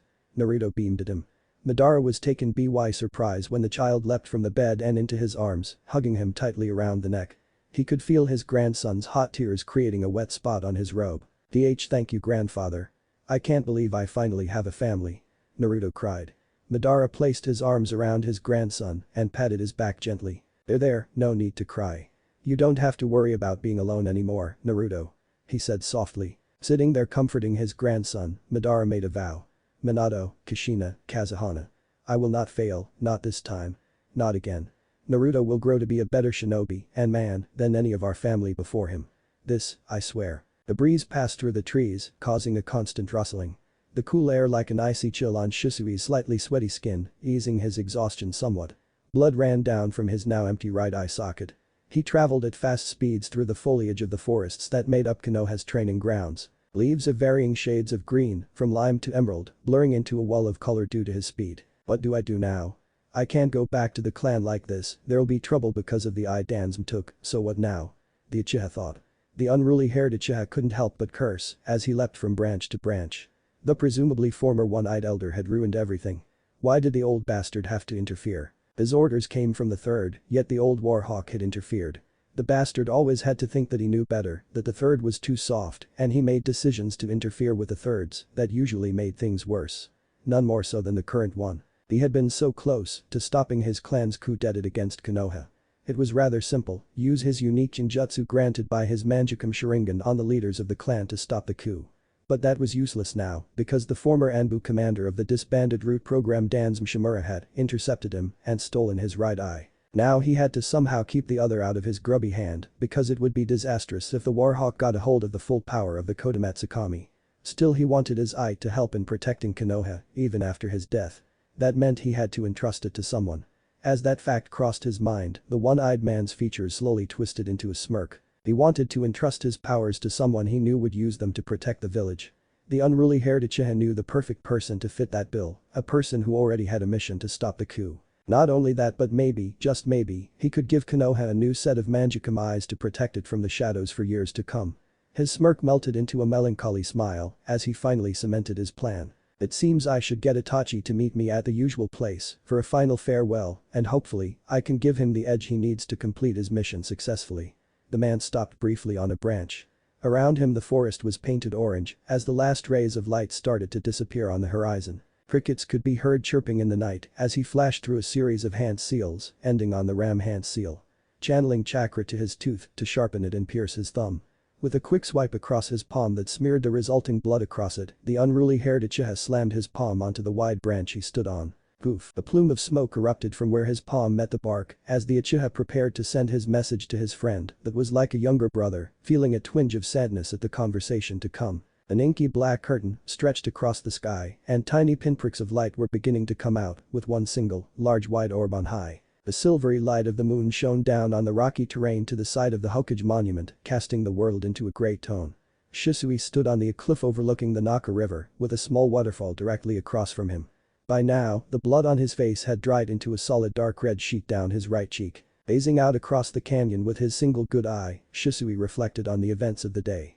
The day had started so well he had planned on ending the ridiculous coup of his clan with his special genjutsu, but then, the damned bandage-faced fossil had interfered, stealing his eye and sending his little drones after him. He had gotten a slight break when 3 of them had broken off, allowing him to escape and get word to Itachi. The really strange part was, when he went back later and followed the trail of the 3 root ninja that had broken off, it had ended at the edge of a waterfall, and the only thing he had found was 3 patches of blackened earth. I wonder what happened. It looked almost as if fires had been set there, fires to burn bodies. Could they have been killed? But by who? This thought was prominent in Shisui's mind. As much as he hated to admit it, root Anbu were skilled. For 3 to be killed was no small feat, and to be able to get rid of all traces of them to the point that even he couldn't find them was even harder. With a sigh, Shisui closed his eye for a moment before opening it slowly.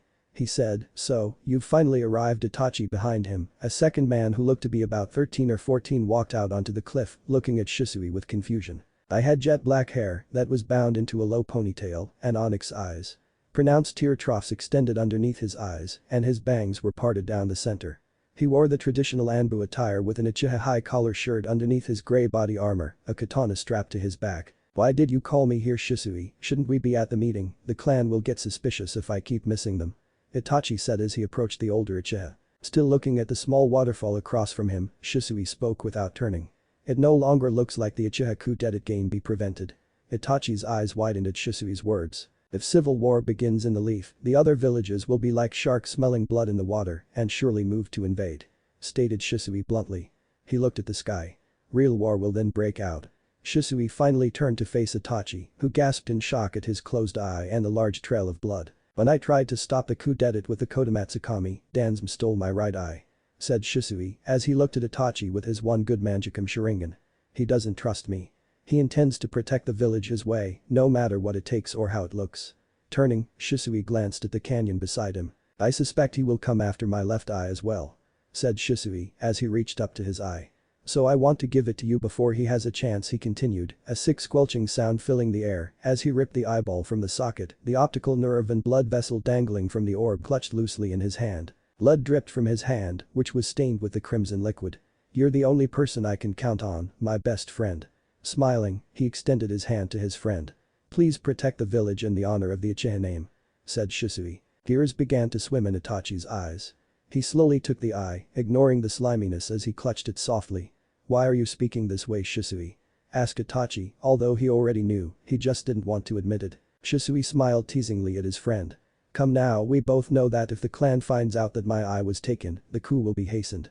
To prevent this, I will make it look like I killed myself.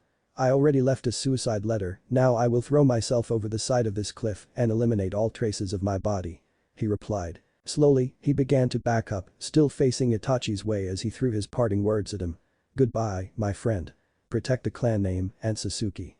She is the future of our clan," said Shisui. "Wait, Shisui, don't do this," protested Itachi, only to be ignored.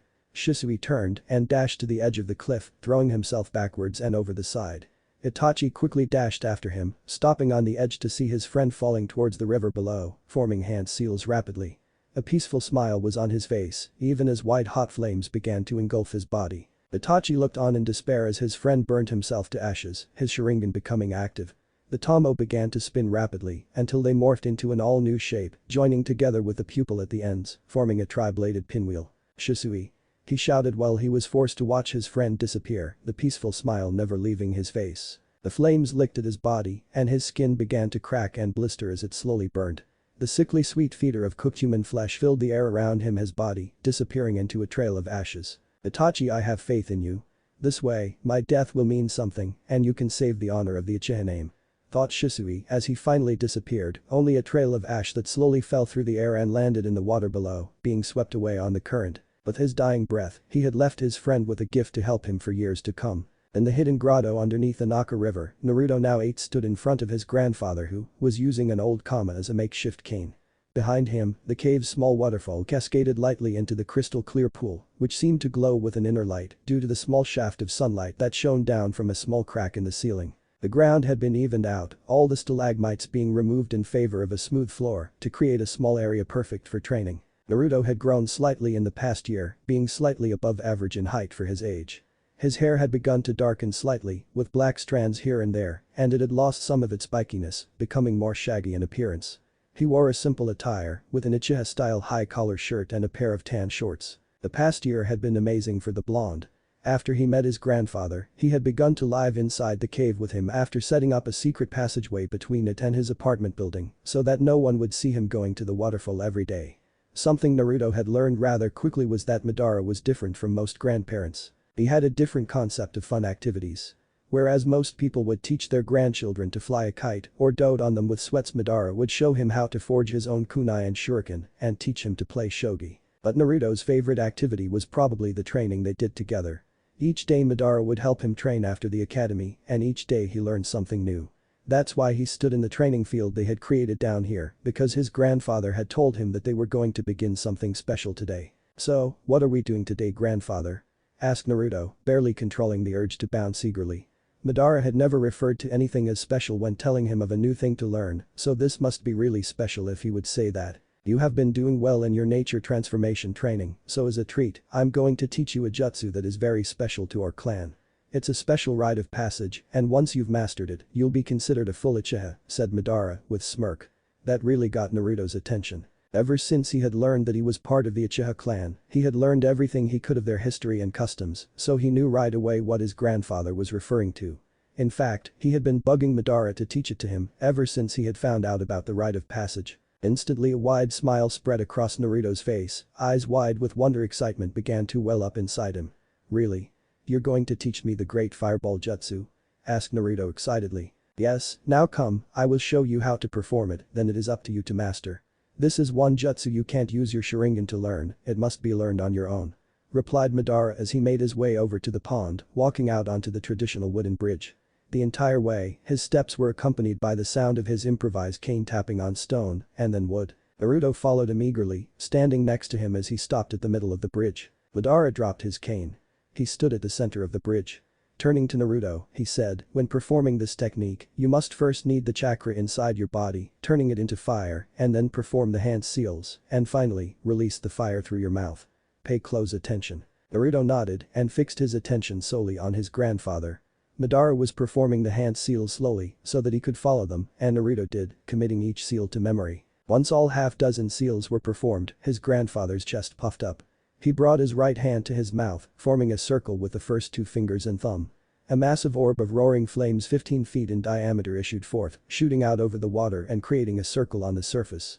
The liquid recoiling from the flames as steam hissed upwards in wispy tendrils. The flames continued for well over a minute, the constant roar filling the cave, while Naruto looked at it in wonder. The flames, it was amazing. He could feel the heat licking his skin, even from his position behind his grandfather. Slowly the flames died down, and the water returned to its previously serene state. Madara turned to him with a smirk. "Once you can sustain it at that size and intensity for a minute, I will consider it mastered," said Madara. He stood back to allow Naruto to step up and try the technique. Naruto was nervous as he stepped up to the side of the bridge. It wasn't until just then that he realized how important this was, both in regards to clan traditions and him personally.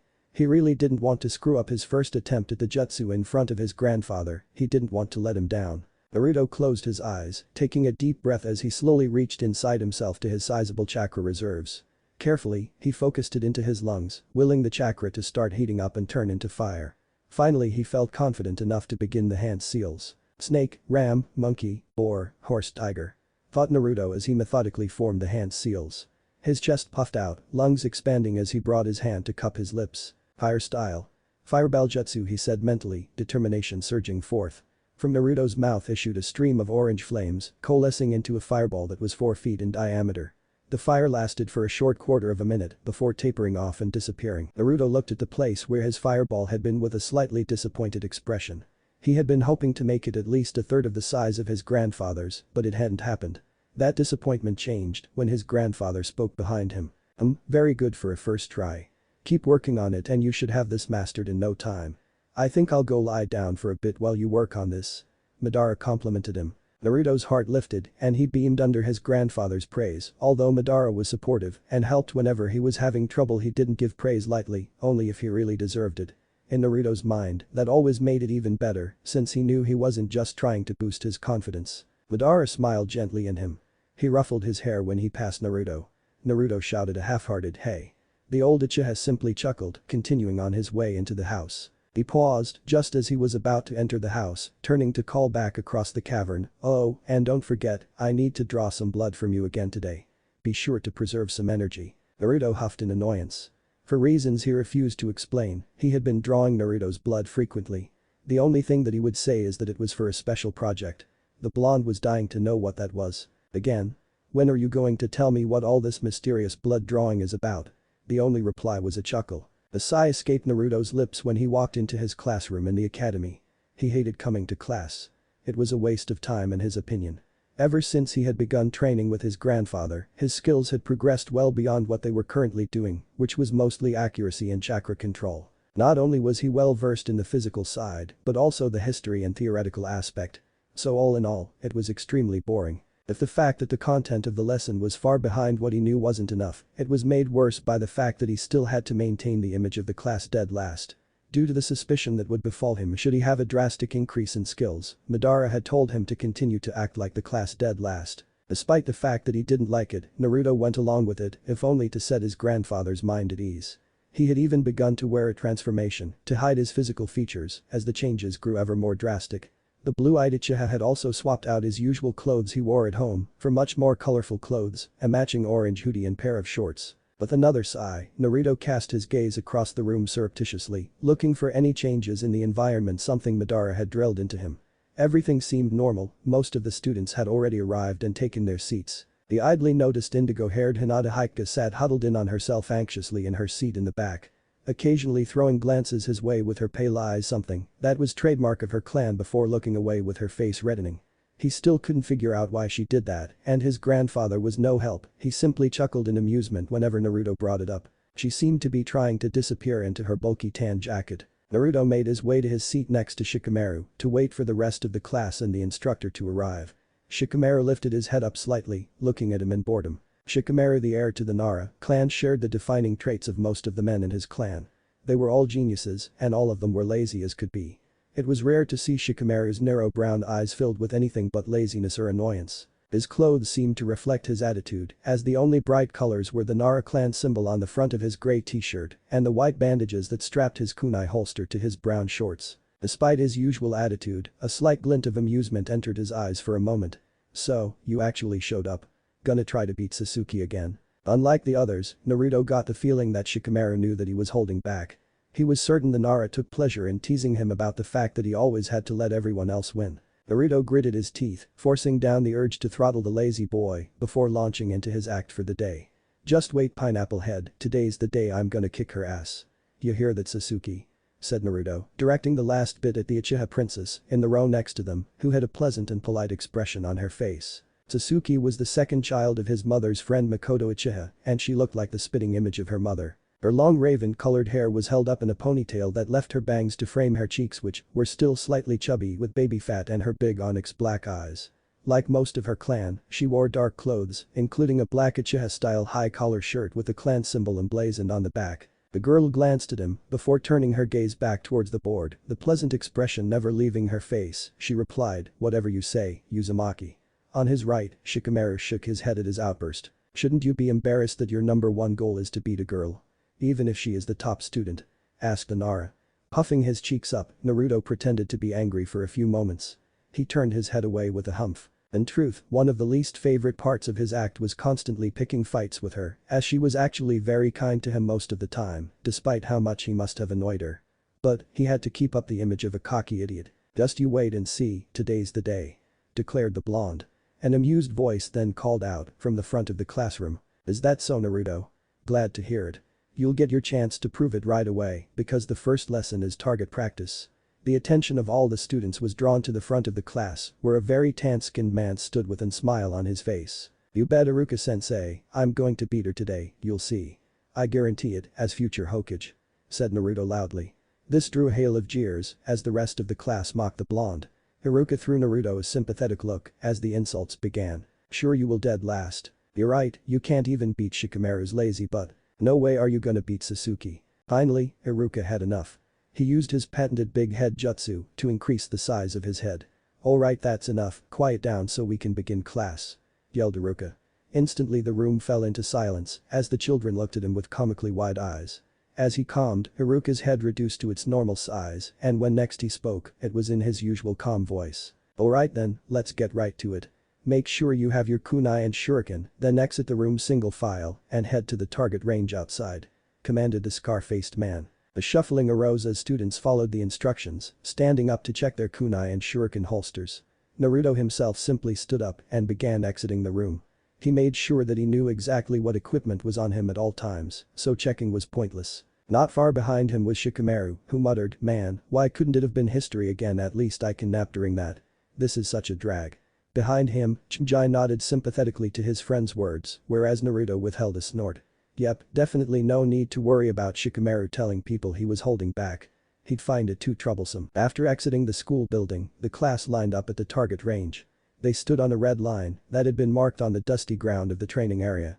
There was some chattering from the children as they conversed in the brief pause before the practice began. Across from them was a wall with many human-shaped wooden cutouts, with targets marked where the head, heart, and stomach were. "Alright everybody, quiet down. We've done this before, so you should know what to do. Throw your kunai and shuriken until you're out and then wait patiently. I will tell you when everyone is out and then you'll retrieve your weapons and we'll start again. I'm going to be watching and giving tips, so don't worry if you have trouble. Does everybody understand?" The students replied as one, and a chorus of "Yes Iruka-sensei" went up. Smiling, the tan-skinned instructor stepped back behind the line. "Alright, start in 3, 2, 1, go." As soon as the word go left his mouth, the students immediately began to throw their weapons. The sound of metal slicing through the air and the solid thunk of the metal tools hitting wood resounded throughout the courtyard as students began throwing kunai and shuriken left and right. Naruto reached into his hip pouch and pulled out a handful of shuriken. Pretending to take careful aim, he let loose the projectiles, sending them careening towards the cutout. Just as he had planned, all of them missed the bull's eyes. Of the 4 shuriken he threw, 1 ricocheted off the stone wall with Aching, 2 hit on the edge of the wood figure nowhere near the targets, and only 1 managed to hit inside the outer ring of one of the bull's eyes. "Nice try, but you're throwing them too hard, Naruto. The secret is in the way you flick your wrist, not in your arm," said Iruka as he walked up behind the blonde. Naruto looked at Iruka, squinting his eyes. He rubbed the back of his head in embarrassment. "I know that was just a warm-up, just you wait, next time I'll definitely get all bull's eyes," replied Naruto, sticking to his overconfident persona. Iruka shook his head in exasperation with a sigh before walking off to help other students. Naruto looked back at the target dummy. Looks like it's going to be another day of pretending to suck. The class stayed outside for practice for another hour and a half. Over and over, they repeated the process of throwing their kunai and shuriken and then retrieving them and beginning again upon Iruka's command.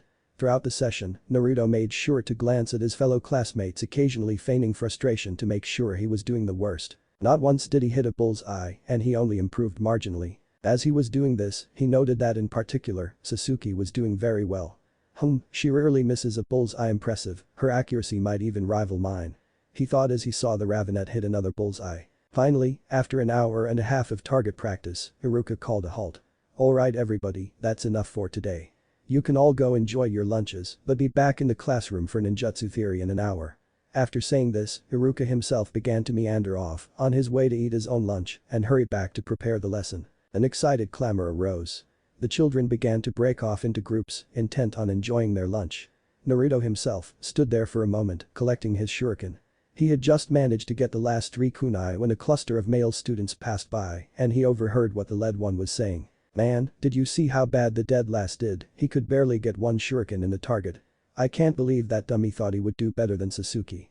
The boy and his friends all began laughing at the insult while Naruto's hands gripped the 3 kunai tightly. He tried to shake it off and ignore it, he really did. But in the end, Naruto had to let off some steam. Naruto glanced back at his target dummy and then quickly around to make sure no one was watching. A flick of his wrist sent the 3 kunai in his hand whistling through the air. Each one embedded themselves into the wood with a solid and resounding thunk, burying themselves nearly to the hilt directly in the center of the bull's eye. "Idiots, if only they knew how much effort it takes to be worse than them," muttered Naruto as he walked away without even glancing back. If he had, he might have noticed a pair of large onyx eyes fix on him, their owner unsure of what had just occurred. While the rest of the kids began to trickle out of the training field, Suzuki decided to stay behind for a bit of extra practice. The Uchiha princess knew she was far beyond the rest in skills, but she still wasn't anywhere near her brother, or even her mother, in skills. Suzuki especially wanted to reach her mother's level of skill. She was one of the few Uchiha females to become a ninja, as well as being one of the fewer still to attain the rank of Junin. On top of that, she was the only woman of her generation to have awakened the Sharingan, and Suzuki wanted to be just like her. Just as she was about to begin to throw her projectiles, she heard a mocking jeer drift across the training field, the source being a group of boys primarily composed of ones that had crushes on her. "Man, did you see how bad that dead last did? He could barely get one shuriken in the target. I can't believe that dummy thought he would do better than Suzuki." Suzuki had to roll her eyes at this. Honestly, she found those boys obnoxious and annoying. While they derided Naruto's skills, theirs weren't much better. The Uchiha girl actually felt sort of bad for the blonde.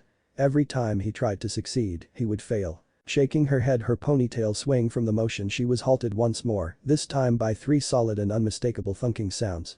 She snapped her gaze to the source. There were 3 kunai embedded deeply in one of the wooden cutouts, each one directly at the center of one of the bull's eyes. Where did those come from? Wondered the Uchiha princess. Her gaze swept the training field in confusion, finally locking on the back of a spiky-haired blonde boy wearing an orange sleeveless hoodie. Naruto? Did he do that? But how? She wondered. She followed his departure intently. Suzuki stood there a moment, lost in thought. Finally, she shook her head, resolving to look into it later, before turning her gaze to the target in front of her. Suzuki let loose a relieved sigh when she exited the academy for the day. The rest of the day had seemed to drag by slowly after the strange occurrence on the target range. Her mind had been on that, and she had been distracted for the rest of the day's lessons. Looking towards the exit of the courtyard, elation flooded through her. Her brother was leaning against the fence. Smiling widely, she rushed across the courtyard to meet him. "Big brother, what are you doing here?" Suzuki barreled into her brother, giving him a hug around the middle. Itachi chuckled at her actions. He ruffled her hair lightly. Suzuki slapped his hand away. She began to pout when he acted as if it was no big deal. "What, I can't come pick you up from class?" he asked teasingly. Itachi took her by the hand and the two began to walk through the village. They walked in silence for a while until finally Itachi broke it. "So, how did the academy go today? Did anything interesting happen?" Suzuki almost tripped over her feet. His question reminded her of what happened with Naruto. When she didn't immediately respond, her brother looked at her with a raised eyebrow. "Oh, so something did happen?" he asked. "Maybe, not necessarily. It was just strange." She bit her lip in hesitation. She wasn't sure if she wanted to tell him. "You know that kid, Naruto?" Itachi nodded. Suzuki quickly told him about what she had seen, shaking her head in confusion in the end. It was hard for her to wrap her head around the idea of Naruto being so skilled. "I don't know what to think. The way they hit the target was like he had done it 1,000 times, but he always does so bad in class. It just doesn't make sense. What do you think?" Itachi stayed silent for a moment, seemingly in deep contemplation. Finally he turned to her with a teasing grin. "It sounds like he interests you. Does my little sister have a crush?" Suzuki felt her face heat up at his words. She didn't have a crush on Naruto, but the insinuation was embarrassing. Her cheeks puffed up in anger and she smacked Itachi's arm with her fist as hard as she could. Unfortunately, if he felt anything, he didn't show it. He didn't even flinch. "I don't have a crush on him, Itachi," she protested. "Come on, let's get home already," Suzuki growled, attempting to haul her brother behind her. In so doing, she missed the melancholy look of longing he gave her. 2 weeks later, a large ball of flames roared over the pond, the heat causing the water to be pushed outwards beneath the fireball. Slowly the gout of fire began to reduce, dispersing into wisps of flames and revealing a slightly tired Naruto standing on the bridge breathing deeply. There were a few burn marks around his face, but it didn't stop him from breaking out into a wide grin. He had finally completed his family's rite of passage and mastered the great fireball jutsu. Behind him, his grandfather clapped softly at the achievement. When Naruto turned to look at him, he saw that Madara was giving him a smile. "Very good, Naruto, you're finally in full Uchiha. Now come, I think it's time you finally learn why I have been taking your blood recently," said Madara. He turned to begin walking back across the cave. Naruto hurried to follow his grandfather. He was filled with excitement about finally getting an answer to his questions about the mysterious blood drawing. The elder Uchiha led his grandson across the smooth floor of the cave and into a narrow tunnel. Naruto's head cocked to the side in confusion as they entered the tunnel. This is the way to the forge, he realized. Inside, shadows encroached them from all sides, threatening to swallow the narrow passage in darkness and only being kept at bay by the candles placed along the wall. A red glow emanated from the end of the tunnel and it seemed to grow hotter and hotter the farther in they got. The forge was the place where they made their own weapons and tools, including kunai and shuriken. Every weapon they made was of better quality than the average weapon in a shinobi store, especially the mass-produced kunai and shuriken most ninja bought. When they entered the forge, a wall of stifling heat seemed to slam into them. The source wasn't hard to find. At the center of the room, a clay tub furnace had been erected that was 4 feet high, 10 feet long, and 3 feet wide. There was a row of air inlets poked into the bottom edge, and inside an intense fire burned at a temperature of over 1800 degrees Fahrenheit. A set of steps lead up to the top of the furnace to give easier access to place materials inside. At each corner of the room, large square holes had been burrowed into the rock, serving as chimneys up to the surface to carry the smoke and allow for a small amount of airflow. Looking around, Naruto immediately noticed the enormous pile of iron sand at the far end of the room, with a pile of charcoal opposite it. Propped against the wall were various tools for forging, including shovels, hammers, and tongs. Why was there so much? With that amount of sand, you could make hundreds of kunai. Turning to his grandfather in confusion, Naruto asked, "Why did you have a fire stoked for forging? What's it have to do with you drawing my blood?" In answer to the question, his grandfather made his way over to the wall across from the entrance, where light shone down from one of the chimneys. Pinned on the wall was a large sheet of paper with calculations and diagrams scrolled across its large face in tiny script. "Calculations, for a sword. This is the reason I have been drawing blood from you. You see, there are many different ways that the magnet release can be used, from the metal dust manipulation method used by your grand-uncle and the Yondaime Kazukiage to the weapon manipulation your grandmother preferred." Madara motioned for Naruto to come closer. Moving over to examine the blueprints, Naruto said, "I still don't get what that has to do with my blood, or even that sword." The moment he was in range, he received a bonk on the head from his grandfather, who muttered about impatience. Naruto rubbed his head gingerly. "I was just about to explain that. I believe your method was revealed when you killed those root agents. You instinctually turned the weapons into shards of metal. Now if you were to continue this, you would need to carry around weapons and seals, like your grandmother, expending time and energy to release them and then turn them into shards, and that is where this sword comes in," said Madara. He motioned to the schematics on the wall. "Using my abilities, we will create a blade that shall only work for you, one with your blood and Jitan chakra imbued into it and sealed into every fold." His grandfather went on to explain the process in detail, including the mechanics. Naruto paid rapt attention, growing more and more excited every second. Finally, after every detail was explained, Madara turned to the tools, handing a shovel to Naruto while selecting one for himself. "We'll begin making the Tamahagane immediately," stated the former clan head as he began to shovel iron sand into the furnace. Soon, charcoal followed it as the smelting process began. 10 minutes later, the two Uchihas stood near the entrance sweating. His grandfather wiped his brow after making 3 wood clones to tend the smelting process before turning to him. "My clones can do most of the work, but I want you to help on weekends to make the blade." The smelting process of the Tamahagane would take about 3 days and the fire would need to be tended constantly. Every 10 minutes, another shovel of sand would be tossed in. From there, it would take another 4 to 6 months to forge the actual blade. Naruto couldn't help but feel a shiver of excitement shoot through him. He knew this blade would be something special and he couldn't wait to see it finished. A strong aroma of tomatoes permeated the air in the Uchiha household as Suzuki and Itachi entered their home.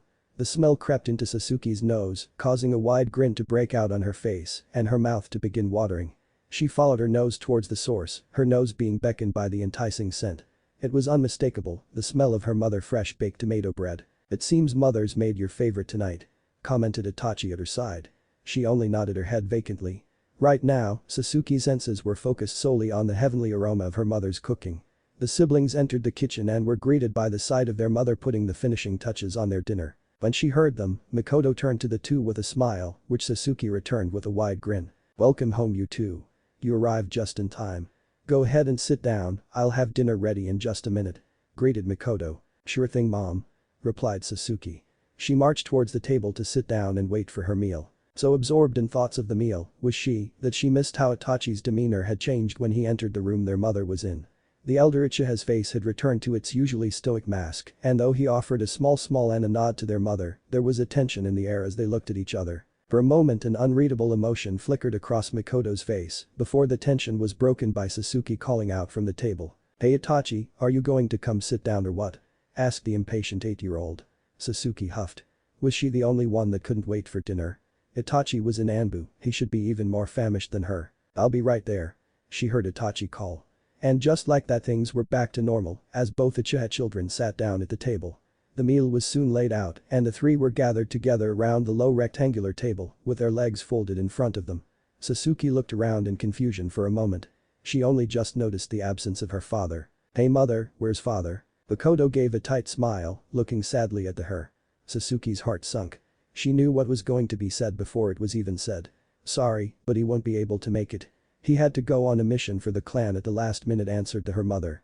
There was an awkward moment of silence after the statement. This had been happening a lot lately, and Suzuki noticed it often put a damper on meals. So, how were your days? Asked Makoto as she began to ladle out the food onto their plates.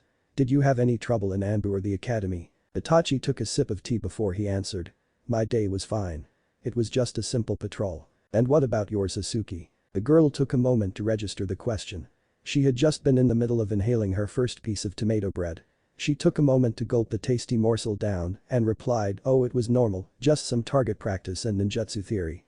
She was going to go back to her dinner when Itachi spoke again, a hint of teasing in his tone. What, not going to mention your new crush? Suzuki began to blush and she leveled a glare at her brother. Hopefully her mom would ignore it. She groaned when she saw her mother quirk an eyebrow. New crush? She turned to her in curiosity, a strange gleam entering her eyes. For some reason that she couldn't quite place, Suzuki felt a shiver of fear at the look in her mother's eyes. It was almost hungry. My little Suki has a crush. Who is it? What's he like? The Uchiha mother's plate lay forgotten. Suzuki had her full attention, much to her chagrin. Suzuki huffed. Don't call me that, Mom. I'm a kunoichi in training, I can't have cute nicknames. She'd been trying to get her mother to drop that nickname ever since she had begun that year at the academy. No such luck. Not a chance, young lady, and don't change the subject, spill.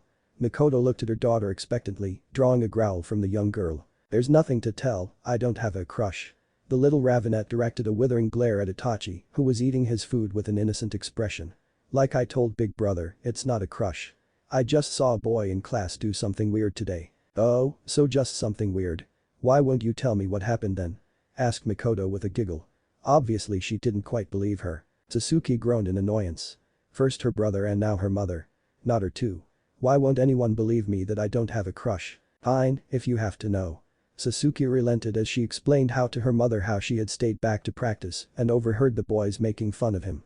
After she had mentioned the fact that she was certain he had hit 3 perfect bullseyes with ease when he thought no one was watching, Makoto actually seemed intrigued. 3 perfect bullseyes. All at once. Makoto's eyebrows rose as she saw her daughter nod. See? I told you it was weird. Makoto gave her daughter a placating smile before turning back to her food. Both her children did the same. Just as Suzuki had torn into another piece of tomato bread, she said something that made Suzuki choke on her bread. So if you don't have a crush on the boy, how come this isn't the first time you've mentioned him? Mother. The streets of Konoha passed by swiftly beneath Itachi. A chill filled the mid-November air, but it didn't bother him. He had been trained not to be bothered by such little things as a slight chill. Despite the chill, the sun still shone down pleasantly and the inhabitants of the village went happily about their lives. Just a normal, happy day within the village. It was the exact opposite of how Itachi himself was feeling. His now impending mission to squash the coup of his clan was bringing a great deal of stress and guilt to the young Anbu. He needed a distraction from it, which was why he was now headed towards the academy. Suzuki's observation yesterday had given him the perfect excuse to focus on something else for a bit before he had to begin planning his mission. At first, he had simply thought that it was interesting that the Jinchuriki was more intelligent than he seemed. But after thinking on it, he had realized that what she had said yesterday warranted looking into. If it were any other child, he might have ignored it. But it wasn't. For some reason the Kikbi Jinchuriki had hidden his skills from everyone and put on such a good acting job that it had fooled everyone. The most disturbing part was the description of Naruto's switch in personality. It reminded him eerily of the followers of a certain warhawk. An image flashed through his mind of a Sharingan in the shape of a 4-pointed shuriken. A rare shiver passed down his back. Shisui, if he's managed to gain control of him using Shisui's eye, then Lord Hokage needs to know. But the burst of speed Itachi continued forward. Only a few minutes later he alighted upon the rooftop of the building across from Naruto's apartment. Without a sound he settled himself into a crouch to prepare to stake out the young Jinchuriki. Dark gray clouds roiled over Konoha. A heavy rain spilled from them, drenching the village.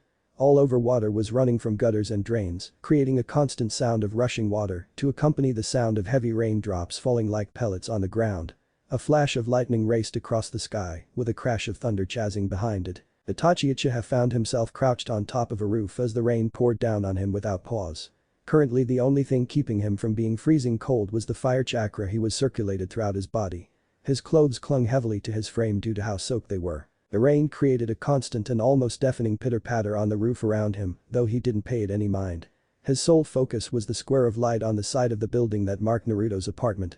So far, he hadn't seen a single thing out of the ordinary since he began his surveillance. Naruto appeared to be just as all the reports he had read said he was. The loud child who wished for attention in any way he could get it, who did poorly in every class he had despite trying hard, and an obsession for ramen. The window he was staring at showed a view of the front room of Naruto's apartment, in particular, the front door. If the blonde were to attempt to leave, he would know. Not for the first time Itachi found himself wondering whether he was wasting his time observing the blonde. It's been nearly a week now. With a sigh, Itachi took his eyes off the window for a moment as he considered his options. I need to begin planning for my mission. If I don't see anything today, I'm going to give this up. The young Anbu member almost scoffed at the idea of finding anything that day. With the weather, it was unlikely Naruto would go anywhere. Itachi's gaze flicked back onto the window. It was a good thing that he did. At the exact moment the Uchiha prodigy returned his focus to the window, a shadow flitted across the wall of the apartment. Naruto himself walked into view of the window a second later and proceeded to leave the apartment, locking the front door behind him. He's actually going somewhere in this weather? Itachi thought in puzzlement. He waited patiently for Naruto to appear at the street entrance to the apartment. The only problem was that he didn't. At first he simply thought that Naruto was simply taking a long time to walk down the stairs, but when seconds stretched into minutes, and when minutes became a quarter of an hour, Itachi realized something was wrong. Swish, Itachi disappeared in a swirl of leaves. He reappeared a moment later at the entrance to Naruto's apartment complex and looked around himself carefully. Itachi sent chakra to his eyes. The black pools bled into the scarlet of the Sharingan as he went on alert for anything amiss. Itachi had his ears pricked for any strange sounds, blocking out the strangely soothing sounds of heavy rain pitter-pattering on roof of the quiet apartment building. Occasionally a flash of lightning would add to the flickering light quality of the chilly open hallways, soon to be followed by a crash of thunder. For a while his search turned up nothing. The hallways were empty, all the occupants preferring to stay inside and out of the dreadful weather. It wasn't until he began to descend the stairs to the laundry room that Itachi found something. Chuka-chuka, the sound of one of the machines running reverberated off of the cold grey concrete walls of the room. Overhead a single dull yellow light flickered, providing a dim wavering light to see. Despite the poor light quality Itachi's eyes immediately picked up on something off about the room. But he couldn't place his finger on it. Itachi made his way cautiously into the room. His finely tuned senses from being an Anbu told him there was more to this room than met the eye. The Uchiha prodigy examined the room from top to bottom. Yet he found nothing. There seems to be nothing here, better move on. He still couldn't shake that feeling, like an annoying hum in the back of his mind. Whoosh, the Anbu member stiffened when a small gust of air hit his exposed toes from below. He looked down and began to stare intently at the section of the floor he was standing on. His enhanced vision allowed him to see faint lines etched into the stone floor. A secret entrance. Itachi crouched down beside the small section of floor and began to inspect it. Upon closer examination, he found a small string of ninja wire, presumably to lift the section. I've seen this before, but where? With the wire in his grasp, Itachi began to weigh his options. There was a chance it was booby-trapped, but he was also certain this was where Naruto had disappeared to. If he wanted to find out what the young Jinchuriki was hiding, he would have to follow him. In the end, there really was no choice. He had committed himself to unraveling the puzzle of Naruto Uzumaki, so he had to follow. Itachi unconsciously held his breath as he gave a gentle tug to the wire. The stone lid parted smoothly with the floor, landing on the ground with a dull slap. For a tense moment, Itachi waited for an explosion to go off or for a plume of poisonous gas to erupt. But there was nothing. Just a dark gaping pit with a small ladder disappearing into the darkness. Well, there's no time like the present. With a steadying breath to calm his nerves, Itachi began to descend into the darkness. Grandfather, I'm home. Naruto's excited voice echoed throughout the hidden grotto in which he and his grandfather made their home. In the background, the distant ringing of metal on metal could be heard from the clones of his grandfather working on his sword. Naruto heard inside the simple two-story house.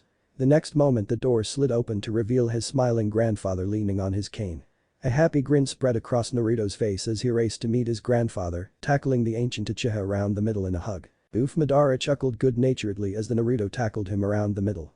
The small black and blonde-haired boy felt his grandfather's arms envelope him in a warm hug. It's good to see you too. Tell me, why didn't you come back last night? Asked Madara as they separated. Naruto chuckled nervously. He felt his face heat up slightly in embarrassment. Sorry grandfather. I overdid the physical training yesterday. I was too tired to make it through the tunnel. He explained. Although Naruto preferred to make it to the grotto as much as possible, sometimes he had to stay back, either to protect the secret or because he was too tired.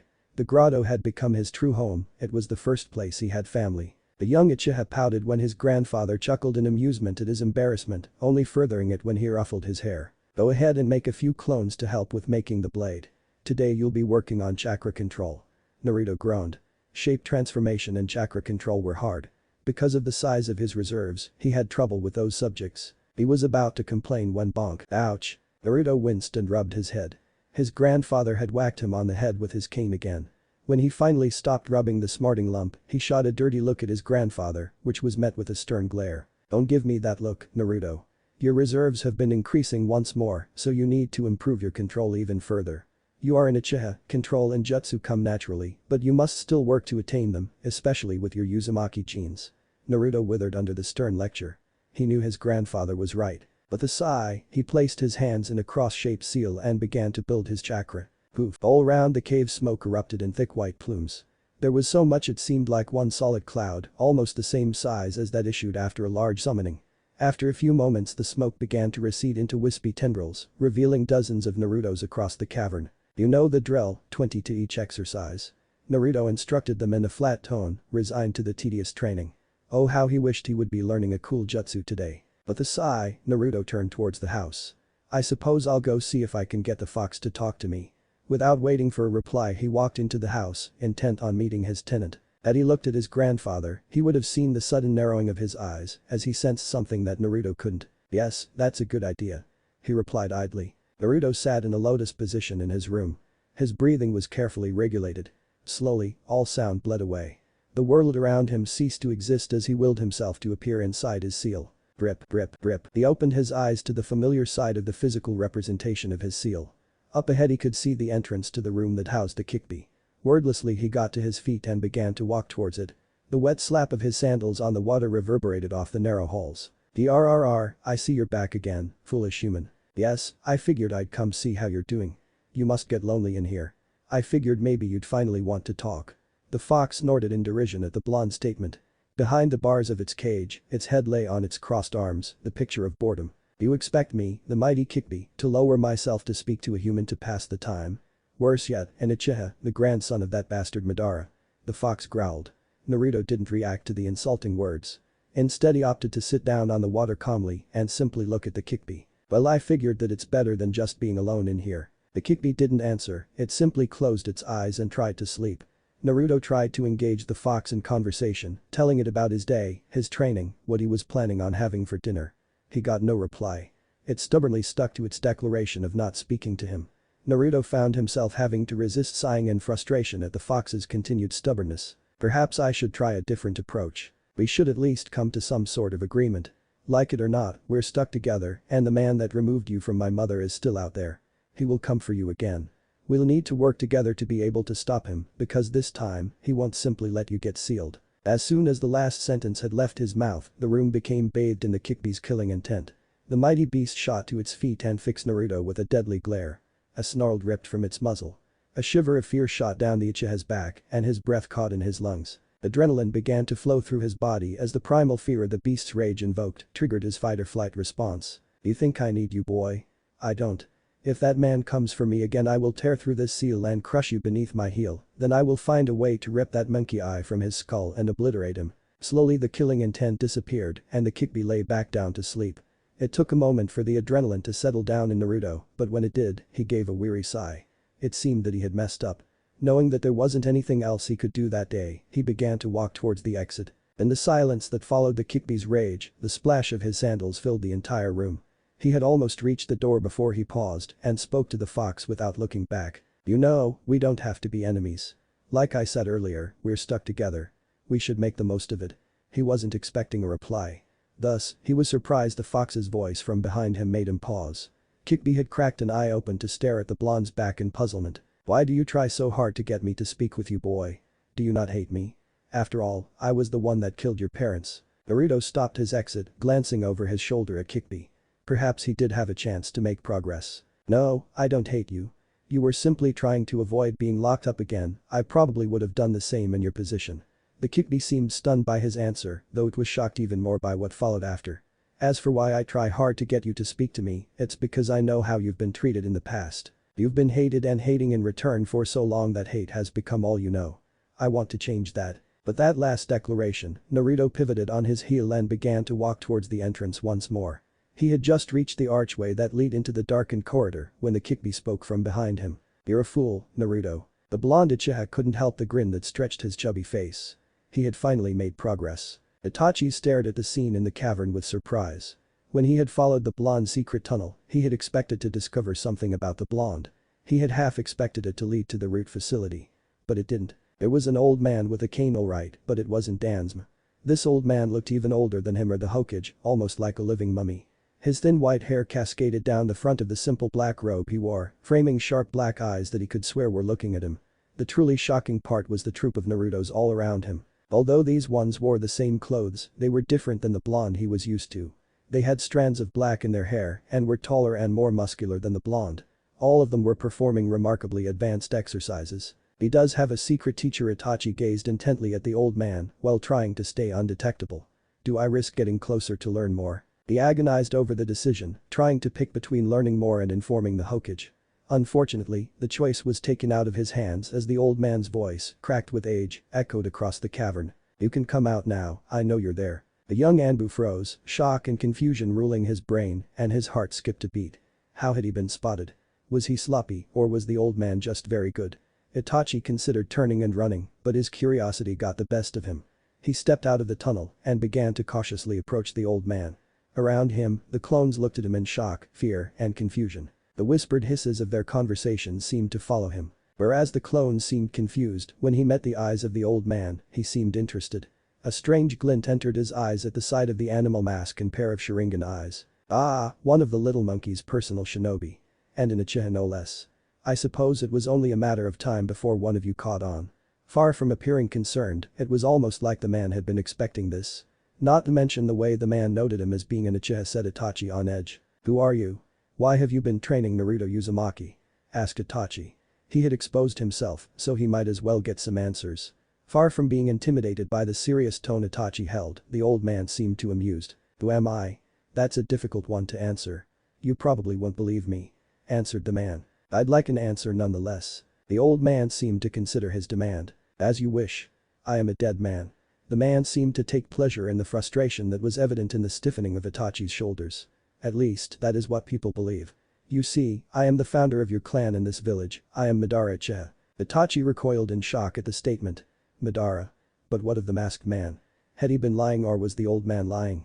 Itachi narrowed his eyes in suspicion behind the cat mask. "You expect me to believe you are Madara? Even if I were to believe you, why would you be training Naruto? Believe it or not, it will not change the fact that I am.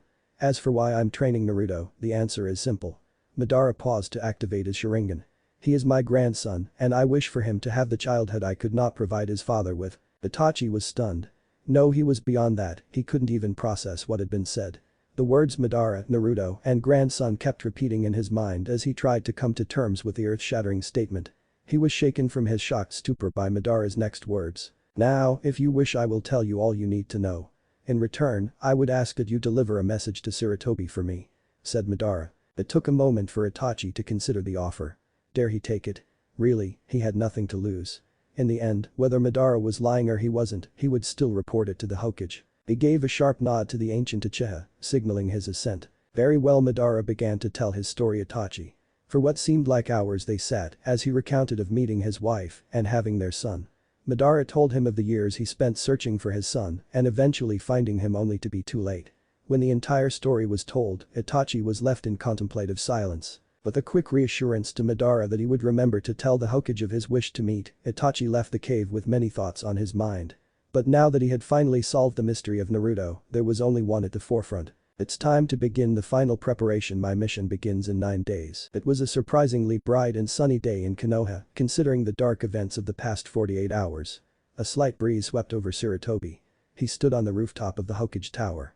His white and red robes provided protection from the winter chill. Far down below, in the schoolyard, the younger academy students were enjoying their lunch hour, running around and playing with each other, blissfully unaware of the tension in the village. It managed to bring a smile to his face, in spite of the terrible massacre of more than a day previous. Ah, innocence, it is truly a wonderful thing. Swish. Hiruzen didn't react to the sound of displaced wind and the rustling of cloth. "I see you've finally decided to approach me," said Hiruzen, taking a drag on his pipe. I was beginning to wonder if you would work up the courage to reveal yourself, Itachi. Hiruzen finally turned around to see Itachi there kneeling before him with his head bowed penitently. His grey Anbu vest was stained with dried blood. The smell of rusted iron reached Hiruzen's nose. My mission is complete, Lord Third. The Uchiha coup has been suppressed, there will be no civil war. Itachi finally looked up at him. Though Itachi tried to hide it, Hiruzen could see the pain in his eyes. Hiruzen felt guilt gnaw at his stomach as he looked at the pain in Itachi's eyes. Pain he knew was due to the mission he had been forced to carry out by Dansme. His throat tightened from his sadness and a couple unshed tears shimmered in his eyes. I should have listened to Guy when he tried to tell me what being an Anbu could do to people like Kakashi and Itachi. The old Hokage closed his eyes and took a drag from his pipe. He forced down his emotions. Right now was not the time to wallow over past mistakes. Lord Hokage, I did not just come before you to report my mission a success. I also come bearing a request and important news. Hiruzen's eyebrows rose slightly. The request he could guess easy enough, but Itachi bringing news was unexpected. The request is about my sister, and the news is about Naruto Uzumaki. Curiosity turned to intense focus. Hiruzen looked at Itachi with a narrowed gaze. Very well, I'll hear your request first. Itachi surprised Hiruzen by bowing down before him, with his forehead touching the ground. Please Lord Hokage, look after and protect Suzuki and ensure she doesn't learn the truth of what happened that night. I fear that she might turn on the village and get herself killed. Pleaded Itachi, giving a rare show of emotion. Hiruzen nodded. That was easy enough, considering what Itachi had given up. It touched him that the boy cared for only his sister in such a time of pain. Please, Itachi, stand up. You do not need to bow to me. Itachi raised his head, his onyx black eyes looking into the sympathetic eyes of the Hokage. Slowly, he got to his feet, drawing a small sad smile from the Hokage. You have my word, Suzuki will be safe. She will not know of what occurred. Hiruzen crossed the short distance between him and Itachi and placed a comforting hand on his shoulder. He looked up at the boy with his sad smile. I do not like of the manner in which you did it, but thank you for protecting this village from civil war. The barrier formula will remain the same in case you ever wish to check in on her. Thank you Lord Hokage. Said Itachi sincerely. They stood there for a moment before finally Sarutobi cleared his throat and donned a serious look. You don't need to thank me. Nothing I do could ever repay you for the sacrifice you've made. Now, what is this important news about Naruto? Surprisingly, Itachi didn't answer immediately. Instead he shifted nervously, as if he was trying to decide how to begin. After a few moments he finally seemed to be ready to speak. 2 weeks ago my sister noticed him do something odd, for him at least. She saw him get 3 bull's eyes at the same time while he thought no one was around. Apparently his entire demeanor changed. He was much calmer, much colder, Itachi said. Hiruzen struggled not to show his shock. That description caused him to think of his old rival, more specifically, his root operatives. He clenched his fist when he imagined Naruto being controlled by Dansme. No, can't jump to conclusions. It seemed Itachi was aware of the direction his thoughts were heading, as he was quick to ease his worries. This change has nothing to do with root, well, at least not directly. Hiruzen narrowed his eyes at the young man. Although he felt bad for what Itachi had gone through, he had no time for beating around the bush. In many ways Naruto was like his grandson. If Naruto was in danger, he needed to know. Explain. He ordered Itachi. The young man quickly followed his orders, summarizing what he had witnessed during his week following Naruto. After I followed him through the tunnel, I came upon a cavern. It was there I encountered his mentor. His mentor is Madara Uchiha. Hiruzen's eyes bulged in shock and his blood ran cold. He struggled to draw breath for a moment, it was like he had forgotten how to breathe. His mind instantly began to try to deny Itachi's statement. No, it's not possible. He died long ago. Surely it couldn't be, but he knew that wasn't true. Living as long as he had, he knew that nothing was truly impossible. Still, even assuming he was still alive, why would Madara choose to train Naruto? Was it for the Kikbi? Are you certain that he is Madara? Asked Hiruzen. He was almost begging for any hope of refuting the claim.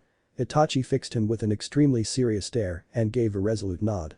A shiver of dread traveled down his spine. Madara Uchiha was living underneath the village. It reminded him of tales told of monsters lurking just out of sight, waiting to strike. You knew that he was living within this village and you waited until now to tell me? His asked accusingly. The idea of Madara being in the village terrified him. Itachi flinched, but he didn't back down. There were reasons, one being that my movements were being watched by Dansme. If I had tried to contact you, then he would have carried out the massacre himself and Suzuki would be dead, defended Itachi. Hiruzen's eyes softened slightly. Itachi would truly do anything for his sister, even put the village he loved at risk. However, Hiruzen's gaze sharpened. The main reason that I waited was because I do not think Madara is a threat to Naruto or the village. Said Itachi. Hiruzen stared at him incredulously, as if he had grown a second head. Not a threat. I suppose you gathered this simply by observing him? Asked Hiruzen, his eyes were narrowed in suspicion. Itachi gulped audibly. No, he discovered me and introduced himself, he admitted. Itachi took a deep breath before he continued. He told me that he was Naruto's grandfather on his father's side. Time seemed to stop for Hiruzen. His mind almost had to reboot as he processed the shocking statement. Madara Uchiha, Naruto's grandfather. It's ridiculous and yet, it isn't entirely unlikely. He tried to regain his composure, but his reaction had been quite obvious and he was obviously still shaken. Do you believe him? He waited with bated breath for the boy's answer. I do. Itachi said confidently. There was no hesitation at all. That caught Hiruzen unawares. To make such a statement that calmly, surely he had seen proof. Tell me everything, commanded Hiruzen. It was all he needed to say. Itachi began to tell him about his conversation with Madara, what he had seen of Naruto training, and what he had learned of the history of Naruto's father. Hiruzen had to grudgingly admit that Madara's story filled in a lot of the mystery surrounding his student's finding of Minato. Finally, Itachi told him of his reasons for believing him. I believe him for 3 main reasons. First, is a picture of Madara and a woman with a baby, the woman greatly resembled Naruto, and the fourth. The second is the fact that all of his clones had the Sharingan. It lends credence to the claim of him having Uchiha heritage, explained Itachi. His tone was calm, as if he was only giving a report. By now, Hiruzen had relaxed slightly, although he was still not convinced. And the final reason? He asked tensely. That is the most compelling, Lord Hokage. You see, I was able to look at his chakra with my Sharingan. As you know, it allows me to differentiate chakra signatures. Madara's was by far the most potent and powerful I have ever seen. It was terrifying how far above everyone else's it was, but here Itachi looked directly into Hiruzen's eyes. The elder shinobi could tell he was trying to convey the utter surety of his next words. It did not contain the look of darkness about it that all of our clan suffering from the curse of hatred possess. Itachi had one more comment, one that did a lot to ease Hiruzen's anxiety and also made him curious. I believe that he has no negative intentions towards Naruto or the village. He is simply a grandfather who wishes to provide all that he can for his grandson. I would think you could relate, said Itachi. There was the faintest hint of a smile on his lips. That alone set Hiruzen at ease. Itachi was absolutely certain of his assumptions and he had absolute faith in Itachi. Itachi is not easily fooled, especially not his eyes. If what he says is true, Madara has reformed. Hiruzen didn't show any outward reaction. His face remained in a blank mask. He turned and faced the village once more. Looking out at the place he had pledged his life to protect and hearing the children learning in the academy yards below, he came to a decision. Very well. Inform Madara that I will agree to meet him in 1 day's time in my office. Once again, I thank you for what you have sacrificed. Now I would suggest you leave, there are Anbu still looking for you. As you wish, Lord Hokage, said Itachi. With a swish of cloth and a rustle of leaves, he disappeared just as soon as he came. Hiruzen was left alone on the rooftop, lost in his thoughts of Naruto and the new revelations. Naruto could feel the creeping winter chill trying to seep through his skin. A blanket of uniform gray cloud stretched across the sky of Konoha that day. It threw a muted light down on the village, draining it of all its color and making his bright orange short-sleeved hoodie stand out all the more. Naruto stood with the rest of his class around the Taijutsu ring, waiting to spar. For once he found himself glad for the distraction the Taijutsu brought him. He wouldn't be able to focus on anything but hiding his skills. The less he was able to think about his grandfather's upcoming meeting with the Hokage, the better. I hope everything goes okay, I don't want to be alone again. Naruto's stomach dropped at the thought of no longer having his grandfather. When he had been alone the first time, he had no idea what it was like to have a family. To lose it now after he had only just found it a short time ago would be heartbreaking. Speaking of losing family, Naruto looked in sympathy at the silent, brooding figure of Suzuki. Poor Suzuki. Losing everyone in one night must be horrible. I can't believe she's back in school already, it's only been 2 days. He was stopped from further thinking about the raven-haired girl by the sound of Iruka's voice. Good effort, Shinichi, Kazu. Although, Shinichi, you should have focused more on outmaneuvering Kazu instead of overpowering him. Remember, a shinobi needs to be both strong and cunning, said Iruka as 2 boys exited the ring. The smaller of the 2 hung his head as he walked back into the crowd with a busted lip. Iruka looked down to consult his clipboard where the names of the people sparring against each other were prepared beforehand. Alright, next is Hinata against Naruto, both of you step into the ring. Naruto stepped into the ring to face his opponent. As usual, Hinata was acting extremely shy. She looked at him while poking her fingers together, something he had come to recognize as a defensive tic of hers.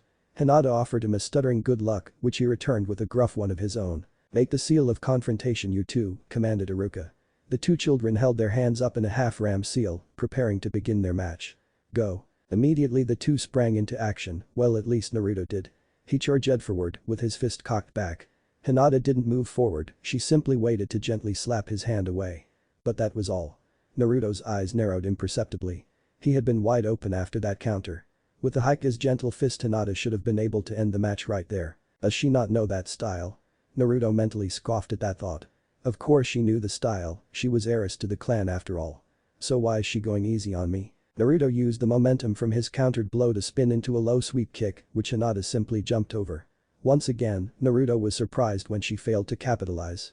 When he got back to his feet, Hinata began to barrage him with some weak strikes that he let hit while he clumsily attempted to defend them. It confused him that none of them hurt like he expected, they hurt no more than light jabs.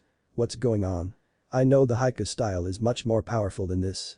Naruto let loose a fierce yell of effort as he launched another barrage of punches.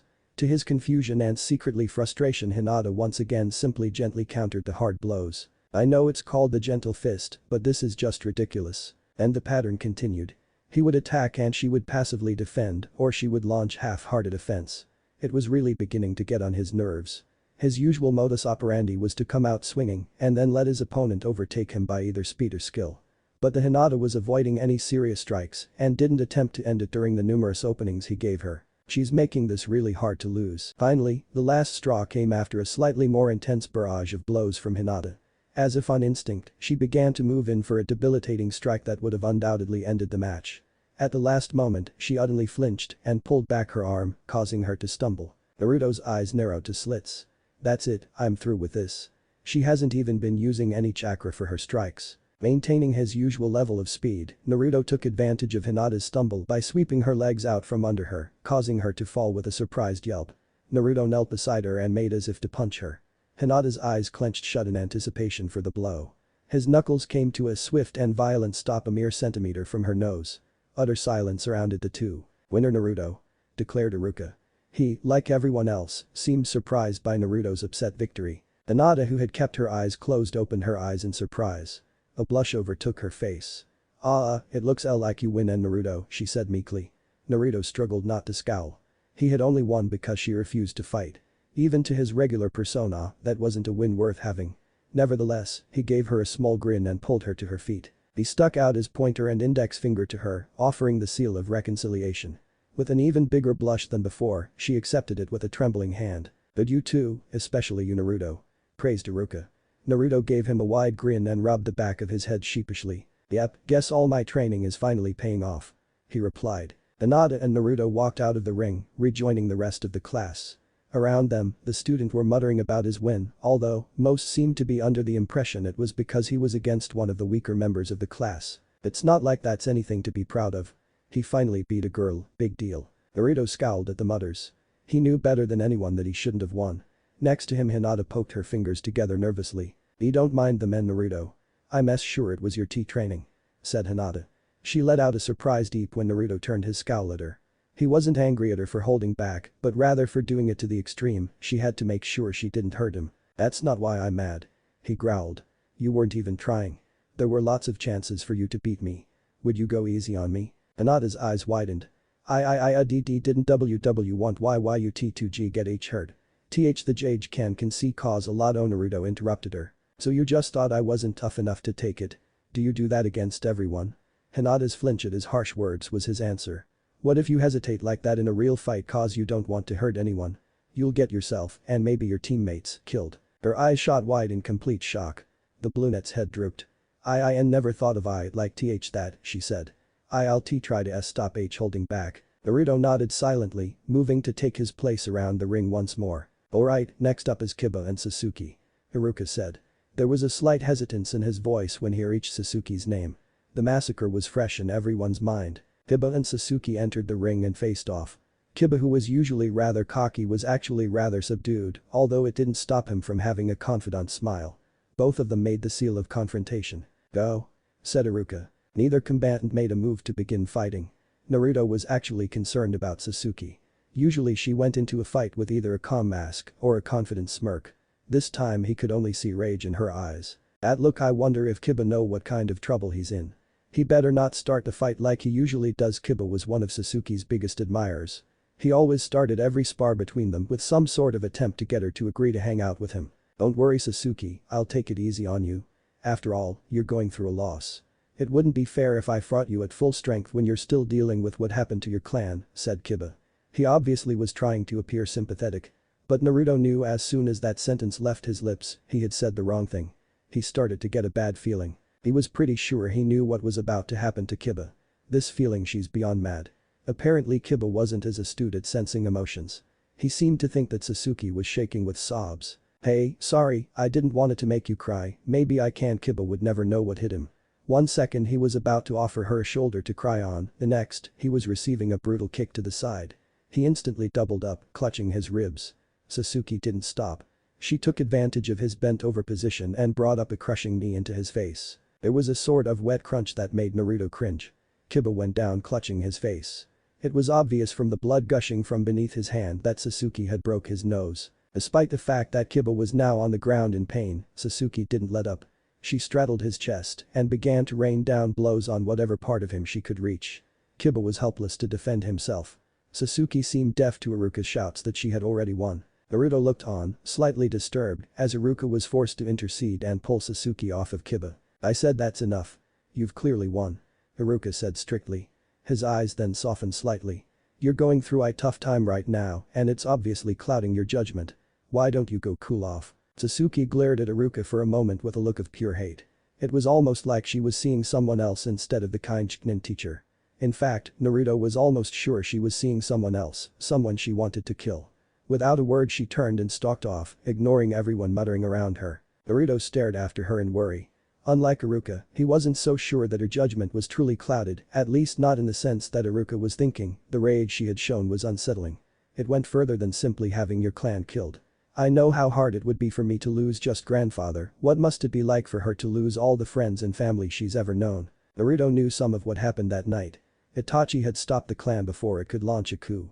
So much death. Women and children, and all because of a bunch of delusional fools. He hadn't known any of the clan, except for Suzuki, but he knew that many didn't deserve to die. Perhaps the worst casualty was Suzuki. Something had happened. That rage, that hate. There's more going on here. Itachi must have done something to her. Naruto stared at the Uchiha crest on Suzuki's back. It suddenly hit him. They were the only young Uchiha left now, even if Suzuki didn't know he was an Uchiha. In that moment, he made up his mind. They're outside that dirt ring, he made a promise that would affect both their futures. I don't know what's happened to you Suzuki, but I'll help you out of that hate, even if I can't do it directly for now. Night was beginning to fall in Konoha. Outside, the temperature had fallen drastically, and storm clouds gathered. The howling wind and freezing rain battered the windows of the Hokage's office. The room was dark and he had chosen not to light any candles and Hiruzen was waiting in silent anticipation for his guest. He had already dismissed his Anbu guards, telling them that the meeting required the utmost secrecy. If the old man that Itachi had met was indeed Madara, then the Anbu would only get in the way if things got confrontational. Even if he was a decrepit old man, Madara was surely a fearsome foe. Although he was hoping that Itachi's assessment of the man was correct. Madara Uchiha, Naruto's grandfather. It's not completely beyond belief. There was always mystery surrounding the circumstances of Jiraiya finding Minato. When Jiraiya had gone back to find the body of the woman after he had secured Minato in nearby Tenzaku town, he had found it gone. On top of this, all the bandits' bodies had been reduced to ashes. It was most unusual. Hiruzen tensed when a voice called out to him from the shadows. I see you've got your mind working, as usual. The voice was ancient and cracking, but it still held a deep tone. Instantly he was on his feet forcing his chair back as he did settling into a defensive stance. His heart beat wildly in his chest. And his eyes narrowed at the sight of the mummy-like old man stand calmly in front of his desk, leaning on an old comma as if it were a cane. That face. He's a lot older, but I'd never forget that face. Madara. Hiruzen didn't move from his defensive stance. He silently evaluated the Uchiha, puzzling over his surprise entrance. I'm no sensor type, but I can usually sense chakra decently at this range. Yet he managed to enter without me even sensing it. It suddenly dawned on him that if the Uchiha could enter so undetected, he could have killed him any time he wanted. And yet he didn't. Hiruzen slowly relaxed his stance. Madara offered him a lopsided smirk. A little jumpy there, little monkey. I imagine you're surprised to see me alive after so long. Without waiting for an invitation, Madara took a seat in one of the simple wooden chairs in front of the Hokage's desk. Hiruzen followed suit, retrieving his high-back chair without taking his eyes off Madara. He felt a prick of irritation at his guest's apparent disregard of him. "I will admit, it is a surprise," said Hiruzen. "So, you wanted to meet me and convince me of the fact that you have Naruto's best interests at heart. Convince me," ordered Hiruzen, in a tone that brokered no room for interpretation. If Madara failed to satisfyingly convince him, he wouldn't hesitate to fight him. If he was intimidated by the threat, Madara didn't show it, not that Hiruzen had expected him to. "I assume that Itachi informed you of my family's history in the past 50 years. Hiruzen nodded. Madara seemed to notice the calculating gaze Hiruzen was giving him as he said, "And yet you are not satisfied." It wasn't a question but a statement. "Nevertheless," Hiruzen answered with a nod. "I suppose I could tell you the story," mused Madara. "But it would be quicker to show you." Without warning, Madara's Sharingan spun to life, trapping Hiruzen in its illusion. Hiruzen cursed himself. How had he let Madara get the drop on him? The world blurred before his eyes, the world being shaded in red and black. Sweat began to bead to his brow. "How do I get out of this?" When Madara appeared before him in the strange red and black world, Hiruzen immediately moved to defend himself. "Oh, relax. If I had wanted to hurt you, I would have used Tsukiyomi. As it is, this illusion could be broken with a simple flux of chakra. I've brought you here to show you my memories of my life since I left Konoha all those years ago," explained Madara. Despite the Uchiha's reassurance, Hiruzen remained on guard. He was inside the illusion of one of the most dangerous shinobi in history after all. However, despite his reservations, he knew the Uchiha was right. He could have done much worse things than having them appear in an illusionary world together. An examination of his chakra network revealed that the Uchiha was telling the truth. This genjutsu was no more complicated than a demonic illusion. False surroundings. Hiruzen eyed Madara wearily. "I suppose I can view these memories of yours. Whether I believe them or not I shall decide after I have viewed them," he said. The Uchiha inclined his head slightly. Madara turned his gaze to a wall beside them. "Good. We shall start at the beginning, my fight at the Valley of the End. I warn you, there are some things I will keep hidden. Even I am entitled to my secrets." And so the two stood and watched Madara's life for the past 60 years. Throughout it, Madara would occasionally explain something. For the most part though, he simply let the memories do the talking. Hiruzen didn't say a word, content to watch and judge whether the memories were real. He was surprised when Madara began to have tears sliding down his face when they came to the day his wife died. Despite his reservations, he could sympathize with the man's agony. A half hour later, Madara cancelled the illusion after the final memory was played. Once more Hiruzen sat in his high-back chair. His body was stiff from sitting in the same position for so long. Absent-mindedly, he pulled out his pipe and lit it with a small fire jutsu. This certainly is a lot to take in. Hiruzen glanced at Madara, who was wiping away the trails of tears that had gathered during their viewing of the memories. So it wasn't just part of the illusion. Hiruzen contemplated the position he found himself in. His mind was a storm of thoughts, all coming together into complex patterns as he reconstructed the timeline of what had happened. It's answered a great many questions I've had over the years. There's no doubt that the memories he showed revealed the true events of what happened, but still, can I trust him? Hiruzen looked at the photo of the first Hokage on the wall. "What would you do were you in my place, sensei?" He nearly snorted at his own stupidity. "Of course, you would say to give him a chance. And I suppose I should too." Finally he broke the silence that had stretched between them. "I believe you have told me the truth here. So I will hear you out. Now, why did you wish to meet?" Thankfully, Madara didn't insult him by pretending to be confused. They both knew that if he had wished to remain hidden, he would have simply killed Itachi when he stumbled upon his hidden home. "Straight to the point then," said Madara. His expression was serious, but weary at the same time. He truly began to look like until then, the fact hadn't quite dawned on him that Madara was very, very old. Older than himself by over 2 decades. "I've noticed recently that my energy is leaving me. My time is drawing closer." Hiruzen's eyes widened in surprise and he made to speak, but Madara continued without letting him interrupt. "I still have a number of years left, but I'd be lucky to live to see Naruto graduate the academy. For that reason, I wish to ensure that there is someone there for him that I can trust." Hiruzen looked at Madara shrewdly. He didn't seem like the time to trust easily. "I see. What did you have in mind? Surely you don't plan on selecting a random person to help?" asked Hiruzen. He could tell Madara had something in mind and it involved something that only he could help him with. Madara shot him a sly smile. "You might have Hashirama's kindness, but I see you've also inherited Tobirama's shrewdness," he complimented. "As you must know, I have a plan. To complete it, I need 2 things from you." Hiruzen regarded Madara with a blank face, not revealing the activity going on inside his min. He was trying to anticipate what the Uchiha would ask for, but it was. "And these things are?" Madara's lips quirked into a lopsided grin. The first is a certain jutsu. As Madara began to lay out his plan, Hiruzen felt the urge to massage his temples. One thing was certain, it would take time to get the things necessary for Madara's plan, and they would be a pain. 6 months later, Naruto was practically quivering in anticipation. He hadn't changed much in the past 6 months, except for a little more black in his hair. The slap of his sandals on stone floor reverberated off the tunnel walls as he raced towards his hidden home in the cavern behind the waterfall. He had just gotten out of the academy, and he was eager to get home. Why? Because today was the day. The day he finally got to see the finished form of the katana he had helped forge to help him use his magnet release. He hadn't seen the blade in over a month. Once it was forged, his grandfather had wanted to polish and furnish it with a guard and handle himself. Apparently he wanted it to be a surprise for Naruto. When he came bursting from the tunnel, he was greeted by the sight of his grandfather standing in front of the house, leaning on his cane. Naruto hastily slowed his pace. He blushed in embarrassment when his grandfather chuckled at his less than dignified entrance. Despite his embarrassment, Naruto's gaze was fixed on the long bundle of white cloth his grandfather held. "Eager I see. Well, come, see your sword," said Madara. He held out the cloth-wrapped bundle for Naruto to take. The bundle was about 3.5 feet in length and it was slightly curved. Naruto reached out and took proffered bundle with slightly trembling hands. Now that the moment was here, he was overcome with nervousness. The cloth felt soft and silky to the touch. Taking a breath, he gently moved aside the cloth to finally gaze upon the side of his sword. The elegant blade rested inside a plain white sheath. Its gleaming bronze guard was simple but elegant, taking the shape of a four-paned rectangle, similar to a window. Its long hilt was wrapped in a lavender cloth, revealing little diamonds of the rough sharkskin beneath. He grasped a clothed hilt in his hand and paused for a moment.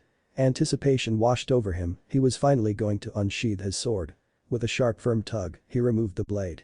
The sword slid smoothly out of the sheath, revealing the razor-sharp blade within. It glinted in the soft torchlight of the cavern. It was beautiful, breathtaking. Naruto was surprised to feel tears begin to prick his eyes. It finally hit him just what he was holding. This was the culmination of half a year's work with his grandfather, a symbol of how much he cared for him. Naruto struggled to find some way to express how grateful he was to his grandfather. Not just for the blade, but for finding him and being in his life. In a voice choked with emotion, he said, "Thank you, grandfather." Madara smiled at his grandson softly. "There's no need to thank me, Naruto. If anything, it's I that should thank you. You've given me a reason to continue on. If it weren't for you, I don't know what would have happened to me when your father died," said Madara with utter sincerity. Naruto's eyes widened at his grandfather's words. It wasn't often that he expressed his emotions like that. "Now, would you like to know the blade's name?" Naruto nodded eagerly, still not trusting his voice. "I call it Senbonzakura. Use it well," said Madara. Naruto nodded mutely. His gaze was locked on the blade that had been forged using his chakra and blood. He almost felt like the blade was emitting a protective and comforting feeling to him. As he felt that comforting presence, his mind turned to another young Uchiha in another part of the village, who was all alone. "Suzuki, you've been so different since the massacre." He felt a wave of loathing for the foolish members of the clan who had tried to overthrow the village. It was because of them that so many innocent lives were lost and Suzuki became the cold individual she was. At that moment, he made a pledge. "I'll use this sword to protect our clan and our village. And I'll also help you regain that kind smile you once had, even if I can't do it directly right now. The Uchiha clan will rise again." Later that night, a lone figure stood outside the Uchiha family's house. Madara stood in the middle of the training ground. The flickering torchlight lit it in a soft yellow glow. He had put Naruto to bed an hour ago, and now that the younger Uchiha was sleeping peacefully, he was ready to enact the plan that he had been making for the past 6 months. It had taken a lot of convincing to get Hiruzen to hand over the jutsu he needed, and even longer to get the thing he needed, a sample of blood. Madara channeled his chakra and began to form hand seals. "Tora, Mi, Inu, Tatsu." Madara clapped his hands together and unleashed his chakra, whispering, summoning. Impure world reincarnation. Sweat beaded Madara's brow from the strain of the jutsu. A void formed in the ground, glowing with an intense purple light.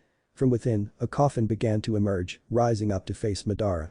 When the coffin was fully emerged, intense purple light began to fade. All was silent in the cavern. Madara admired his handiwork. It had taken a long time to get it ready, his only regret was that he couldn't return either of Naruto's parents to him. Madara sent chakra to his eyes, activating the eternal Mangekyo Sharingan. The 3 elongated tomo, with the circles at their ends and bars on the outside, began to spin. A ripple pulsed outwards from his pupil, unleashing concentric black rings that left a light grayish-purple in their wake, spreading across the entire sclera and irides. An eerie creak filled the cavern as the lid toppled forth, hitting the stone floor with a reverberating clack. Madara looked into the brown eyes of the coffin's occupant, which were looking around in shock. Greetings. My name is Madara Uchiha, and I have a proposition for you. Sorrowful electric blue eyes gazed at a brand new gravestone. It wasn't anything special, made of a simple smooth white stone, with a name and epithet carved into its face. Perhaps the most significant part was the Uchiha crest emblazoned at the top of the stone, directly over the neatly carved name. Madara Uchiha. A man who loved his family. A gentle breeze passed by, whipping through the boy's long black hair, which was held up into a high ponytail. Naruto didn't pay the breeze any mind, too intent on his mourning to care. It had been a little over a month since his grandfather had passed away. The death hadn't come as a surprise to either of them. Madara had made no attempt to hide his deteriorating health in the past year. Near the very end, he had been bedridden constantly. Despite the long amount of time he had to prepare for the death, it still hurt Naruto. He had taken a week off from the academy to travel to the land of rivers to bury his grandfather alongside his grandmother behind their old house. The gentle fragrance of flowers planted by his grandmother long ago filled the air. It was truly a tranquil place, one where his grandfather could finally rest in peace. Hey grandfather, it's me. I figured I'd come and see you and grandmother one more time before the test. Naruto said to the gravestone. You'll be glad to hear I haven't slacked off in my training. I think I'm starting to get the hang of that new jutsu, though it still isn't mastered. Naruto looked up at the sky for a moment, watching the clouds drifting overhead. This'll be the last time I get to come here for a while. Once I pass the test, I'll be a fully fledged shinobi. I'll finally be able to start helping Suzuki and restoring our clan's reputation once the Chunin exams roll around. He had never forgotten his promise to the raven-haired girl, even if she wasn't aware of it. While he hadn't been able to interact directly with her, he had occasionally found ways to try and break up the constant anger she felt. To be honest, I'm actually a little excited. Pretty soon everyone will know just how powerful I really am. I know you'd scold me for that. Naruto snorted. There was no doubt his grandfather would admonish him for thinking like that. He'd whack him over the head with his cane and lecture him about not revealing his secrets until he needed to. Naruto allowed himself a brief melancholy smile. It made him think of all the happy times training with his grandfather. Unfortunately, he wasn't allowed to reminisce for long. You'd better wrap it up Naruto, you have to be back in Konoha by midnight tomorrow. Naruto let loose a sigh. He wished he had more time. I know, just give me one more minute, Kurama. His relationship with the Kyuubi had been another thing to change over the past 5 years. At first the fox had maintained its desire to be left alone, but eventually it started to come around. They had managed to build a friendship of sorts, enough to where it had deigned to tell him its name, Kurama. Shaking himself from his reverie, Naruto looked back at the tombstone. I promise you grandfather. I'll restore our family, our clan's pride. I guess I'll see you when I can finally get time to come back. Until then, bye. Closing his eyes and taking a last whiff of the aroma of flowers in the air, Naruto vanished from the garden in back of the simple wooden house. He had to get back home so he could take his final academy test and begin his journey to restore the clan's honor. Konoha was in for a rude awakening when it met the real Naruto. Beep beep beep. Beep beep beep. Beep beep smash. The groggy pair of electric blue eyes cracked open. Naruto sat up with a groan as he tried to clear his hazy mind of the last vestiges of sleep. He looked to his nightstand and sweat dropped when he saw the smashed alarm clock. HMPH, looks like I need a new one again. He shrugged. What's that, the third this month? Kurama asked mockingly. Naruto ignored his bitch friend. He stretched his arms over his head with a tired yawn. It took him longer than he had expected to get back to Konoha. He had only arrived back at 3 o'clock in the morning the night before, leaving him with only 4 hours sleep. Despite this, he felt an overabundance of energy. The day was finally the day. After today, he'd never have to act like an idiot again. It was always a blow to his pride whenever he went out in his dead last persona. And today would be the very last time he had to do it. Hopping out of bed, Naruto walked across the room to his bathroom to take a shower. Naruto washed his body with deft quickness, finishing his shower within 10 minutes. He took a moment to towel off, drying his hair with some fire chakra to speed up the process before he exited the shower, not bothering to cover his nakedness. It wasn't like anyone was there to see him. Naruto had grown in the past 5 years, his grandfather's strict training regimen and his healthy diet had allowed Naruto to grow into a very tall and fit young man. Compact and defined muscles rippled beneath his skin and he stood at the same height as his classmate Shino. His closet slid open with an almost inaudible shuffling sound, letting Naruto see the contents within. His lips twitched into a small smile at the sight before him. Not a speck of that horrid kill me orange. Naruto had taken great pleasure in burning them the night before. The day will be interesting, I can feel it. He mumbled. Alright, next up Naruto Uzumaki. Haruka's voice called from inside the room. Naruto internally smiled while plastering a huge cocky grin on his face. One of the entertaining things about his dead last persona was pranking, and this would be the best yet. Naruto caught the eyes of the person exiting the room at that same moment. The cold, onyx-black eyes of the last female Uchiha stared into his own for a second before she turned her head with a dismissive scoff into the unzipped collar of her blue tank top. Suzuki had grown into the spitting image of her mother. Her headband held back her blue-tinted ebony tresses, bangs falling on either side to frame her lovely face. The clothes she wore were a far cry from the boyish attire she had favored in her younger years, a feminine Uchiha high-collared tank top and a wide apron skirt with black shorts underneath. Naruto couldn't help but frown at her cold demeanor. It was much different than how she was before the academy, but it was still better than the reckless anger that she had had for the first couple years after the massacre. Seems like she's improving. Now I just need to pass and get on the same team as her. Naruto. Iruka's loud voice forced him to enter the room, pushing his thoughts aside for later. Naruto quickly entered the room. He stood in front of the desk and looked at his instructors. Iruka looked much the same, with his brown hair and a spiky pineapple ponytail, his deep tanned skin, and the large scar across the bridge of his nose. Next to him sat another man, one of a paler complexion. The pale-skinned man stood out most with his silver hair, odd for someone his age. Other than that, he didn't have any distinguishing marks. Suzuki had joined the teaching staff as Iruka's assistant 2 years ago, and Naruto found out almost immediately that, unlike Iruka, Suzuki clearly hated him and was one of those that thought he was Kurama. Iruka smiled at Naruto kindly. "Alright Naruto, you have to successfully use the clone jutsu to pass. Take as long as you need to prepare." On the outside, Iruka seemed calm. But Naruto could tell that he was worried for him. After all, the clone jutsu was supposed to be his worst jutsu. The clone? Too easy. Naruto said with a cocky grin. He could see Iruka's worry increase and saw a brief look of cruel glee and anticipation in Mizuki's eyes. He withheld a frown and placed his hand in the ram seal. "Kurama, is it just me, or is something off with him?" Naruto asked. He focused on Mizuki with the negative emotions, sensing Kurama allowed him. The Uchiha could definitely feel the usual hate and condescension, but there was something else there. It was definitely negative, but it was mixed with a positive emotion, so he couldn't quite make it out. Was it just him? "It's not just you, there's something off about that pathetic meat sack. Keep an eye on him." Naruto gave a mental nod of understanding. His suspicions confirmed, Naruto turned his attention to the exam. Naruto built his chakra and let it loose. "Clone jutsu?" Naruto cried. He purposefully pumped extra chakra into it to create a larger cloud of smoke, the better to obscure the results. When the white, poofy cloud of smoke receded into wispy tendrils, revealing a shocking sight. A sea of orange filled the room as countless clones crowded into every inch of the large classroom.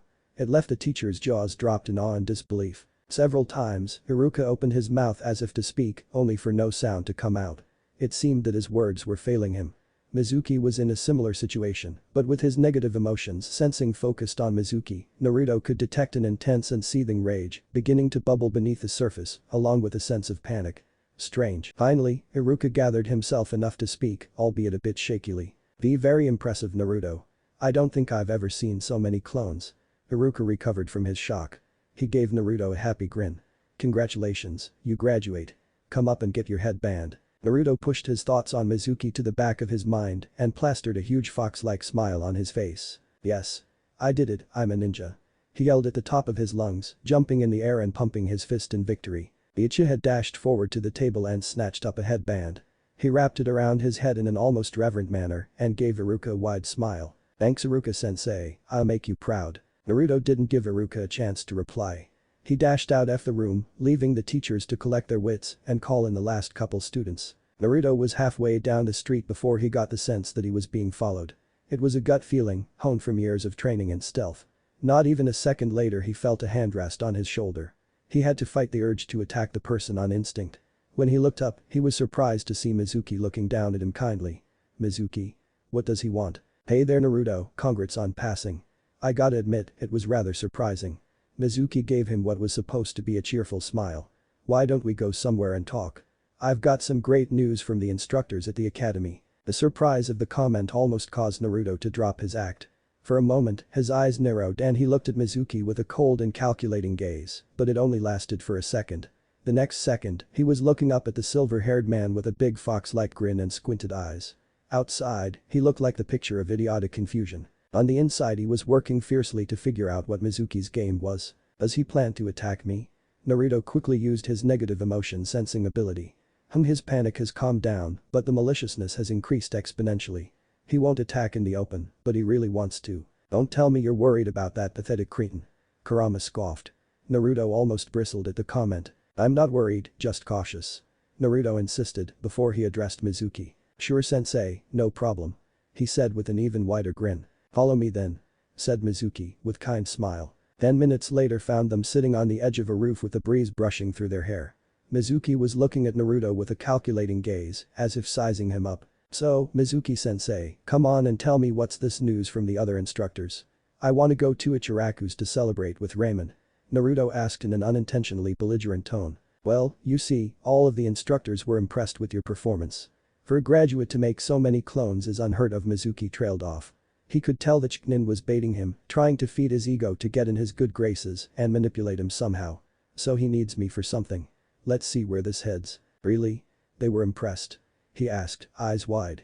Mizuki smirked at him proudly. Yes, in fact, we were so impressed that we agreed to give you a test, one nobody else gets. Naruto tilted his head in confusion. A test? What kind? Will I still graduate? Naruto asked. The questions came out in rapid-fire succession. Mizuki chuckled in amusement. He ruffled Naruto's hair, making Naruto pout and avoid taking Mizuki's arm off. No need to worry, you still graduate. Before I tell you about it, you have to agree not to tell anybody. You see, it's a very secret test, but if you pass, you can become the Rookie of the Year and pick your teammates, Mizuki explained. Now that caught Naruto by surprise. He knew for a fact that there was no such test. Contrary to popular belief, failing the graduation exam was not easy. You had to know every single rule and way of passing so that you could appear to be trying and yet still fail. What's your game, Mizuki? Naruto nodded enthusiastically.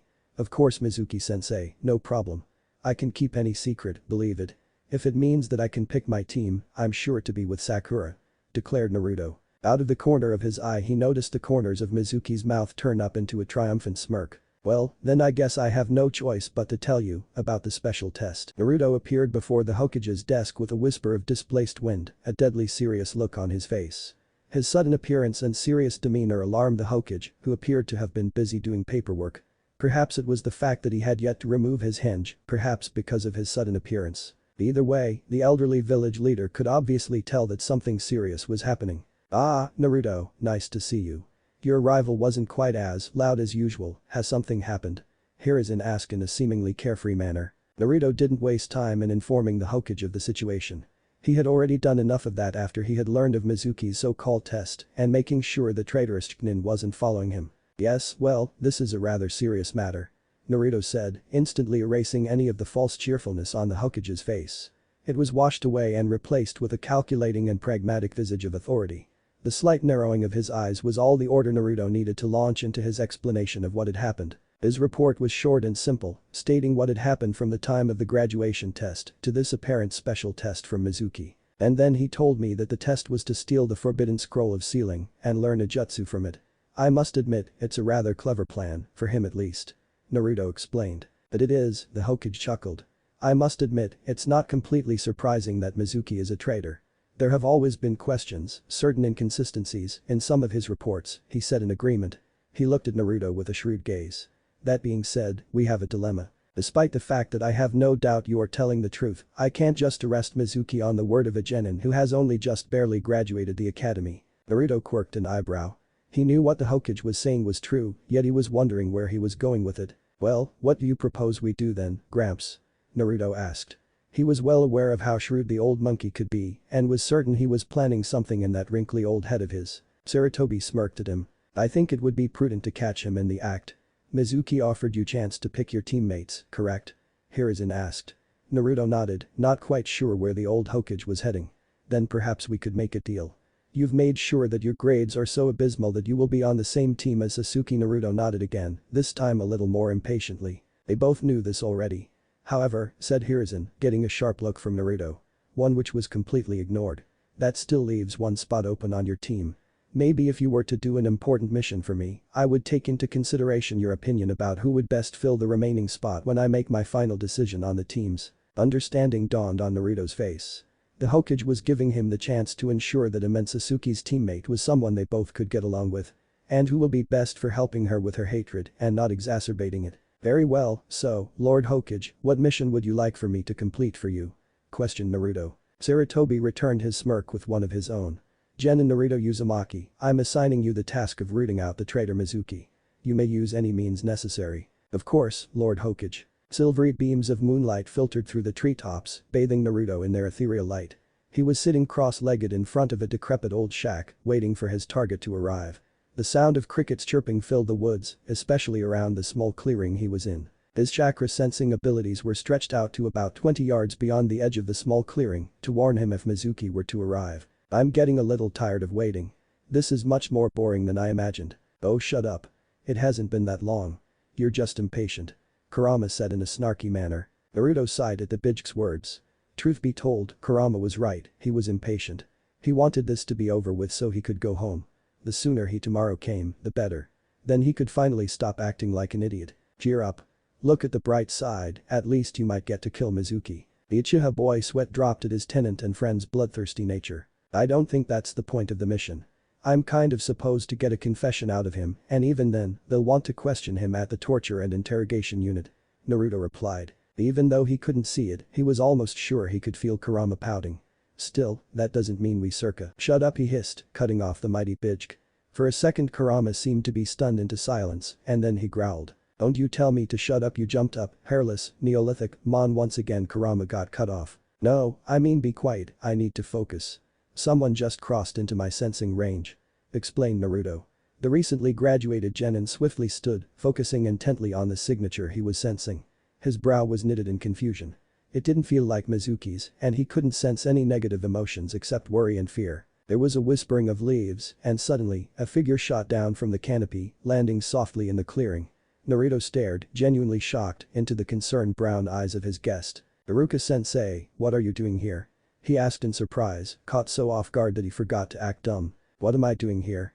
Iruka growled. I'm here to make sure that I got to you first. What were you thinking, stealing the forbidden scroll? Naruto felt like cursing. Somehow Iruka had managed to find him. The alarm had to have been raised so that Mizuki wouldn't suspect a trap.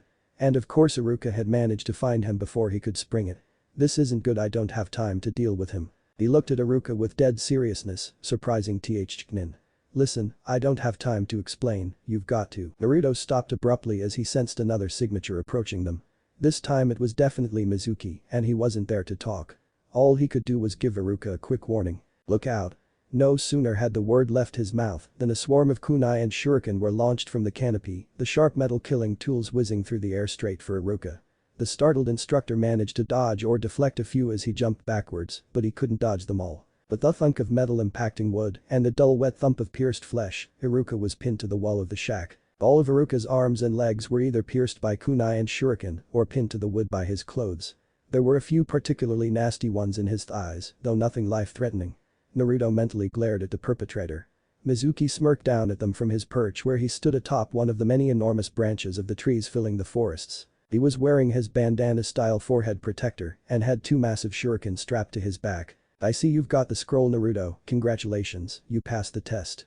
Now give me the scroll and you can become Rookie of the Year. His face a mask of confusion, Naruto cocked his head to the side and adopted a look of shock and worry. But don't I have to show you the jutsu? And what about Iruka-sensei, would you attack him? Iruka's eyes widened from his spot against the wall. He seemed to have put the pieces together. Mizuki began to try to reassure Naruto, but Iruka interrupted him. Don't listen to him, Naruto.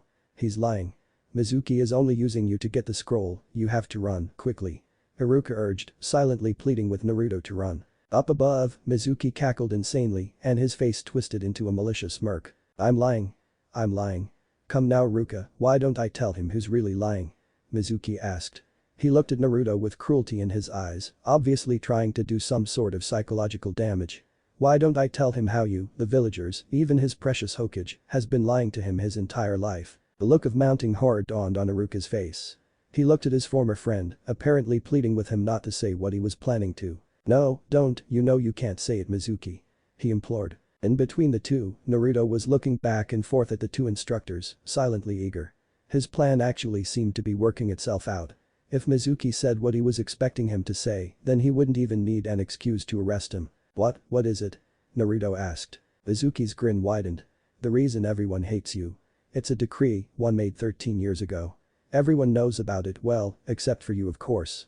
He said, trying to work Naruto up. What decree? Why does everyone but me know about it? Why does everyone hate me? He was throwing fuel on the fire, intent on pushing Mizuki over the edge. Naruto kept a close eye on the man as he saw him tensing his muscles as if to reach for one of the shuriken on his back. It won't be long now. The decree is, no Mizuki, it's forbidden. The traitorous Chunin ignored Iruka, plowing on in his delivery of the news. His smirk became a cruel sneer. But nobody can tell you that the fourth didn't kill the Kikbi 13 years ago. Instead, he sealed it away, inside an infant. Mizuki reached around to grab one of his shuriken from his back. That infant was you. You are the nine-tailed demon that destroyed our village 13 years ago and murdered Iruka's parents. Now die. Mizuki finally let loose, sending the shuriken buzzing through the air at breakneck speeds. Naruto was planning to simply dodge it, but a green and brown blur suddenly shot in front of him. His eyes widened in shock when he saw Iruka preparing to take the blow for him. There was only a split second to decide as the rapidly spinning windmill of death approached the exposed back of one of the few people to treat him decently. In that one moment, Naruto decided to throw his act out the window. At the exact moment Iruka shut his eyes to prepare for the blow, Naruto vanished from his spot. He reappeared directly behind Iruka. Palm outstretched, fingers spread, he pulsed his magnet release. The gigantic flying buzzsaw was brought to a startling halt, still spinning madly mere inches from his fingertips. With a casual flick, he sent the projectile off course. It embedded itself into a tree off to the side with a loud thunk. In the deafening silence that followed the shuriken's impact, Naruto's words carried a shocking authority and heaviness to them. That will be enough of that, Mizuki. Both Chunin Iruka from his place on the ground, having opened his eyes and looked around him, and Mizuki, who was staring at Naruto with shock and anger, were taken aback by the sudden change in attitude. Gone were the kind blue eyes, replaced by cold chips of ice. Mizuki's shock didn't last long before it was replaced by an expression of pure rage. How can you be so calm? Didn't you hear everything I just said? You're the Kikbi and everyone hates you. Simple, I've known about the Kikbi for some time now. Although, I also know that I am not the Kikbi itself. I am merely its container. Naruto stated.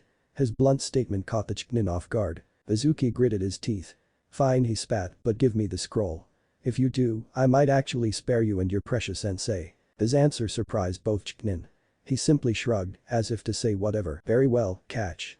He slung the scroll off his back and sent it tumbling end over end in the air towards Mizuki. The traitor caught it with a look of shocked glee and greed. Naruto heard a horrified gasp behind him and turned to see Iruka's face etched into a shocked and disbelieving terror. Naruto, what are you doing? Naruto turned back to Mizuki with a dismissive chi. Don't worry. That's not the real scroll. I just needed a decoy to lure him out here. His statement was punctuated by an angry howl of indignation from Mizuki. And he seems to have just discovered this. He said in amusement. He turned back to look at Mizuki. What is this? Mizuki cried. He had the gigantic scroll clutched in his hands and stared angrily at the blank paper before him. An empty scroll.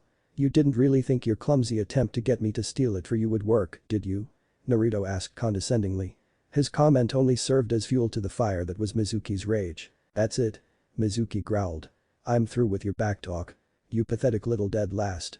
I'll show you why little genin shouldn't mess with people as powerful as me. Mizuki reached into his supply pouch and grabbed a handful of shuriken in each hand. His arms tensed, ready to send them hurtling towards the small blonde. Iruka shouted out a warning to Naruto, but the Uchiha ignored it. His head dropped down in what appeared to be dejection at the dead last comment. Spiky golden locks casting his face in shadow. Mizuki flung his arms forwards and released the small metal instruments of death. A malicious smirk stretched his face as he began to run through hand seals. You're through. I learned this jutsu from my master, there's no way you can dodge. Mizuki cackled in glee. Shuriken Shadow Clone Jutsu. He cried. Instantly the 8 shuriken multiplied themselves into dozens of metal streaks intent on carving into flesh. Naruto, move. Iruka pleaded urgently. The Chunin tried to get up, but the wounds in his legs caused him to stumble. He was forced to watch as the wall of metal death approached. Dead last. Heh, what a joke, Naruto chuckled. His head snapped upwards and his eyes bored into Mizuki's with an overwhelming intensity. I'll show you the power that lies behind this pathetic illusion I've put on. The haze of visible chakra began to whip about his person, kicking up dust around his feet. At the last possible second, no, the last possible millisecond he had to act to stop the incoming horde of shuriken. Naruto was enveloped in a plume of billowing white smoke. The shuriken suddenly parted around the pillar of smoke, careening past Naruto and into the forest behind him to embed themselves harmlessly in trees or the ground. Wisps of smoke began to dissipate, slowly revealing the metamorphosis Naruto had gone through. The silvery rays of moonlight danced on long, jet-black hair tied into a high ponytail that brushed the top of his spine. Bangs shadowed his cold, electric blue right eye. He stood much taller than before, at a height above almost all his classmates. The hideous orange tracksuit was replaced with much darker cloths, a black kimono shirt with a pale lavender inseam, and traditional black shinobi pants taped at the shins. While the wide arm guards protected his forearms. But the thing that drew your attention the most was the beautiful white sheathed katana tucked into the white sash at his waist. Its hilt wrapping was the same pale lavender as the inside of his shirt, and the elegant cross guard was shaped like a gleaming bronze window pane. Iruka openly gaped at the intimidating new Naruto. "Then Naruto, is that you?" he stuttered softly in shock.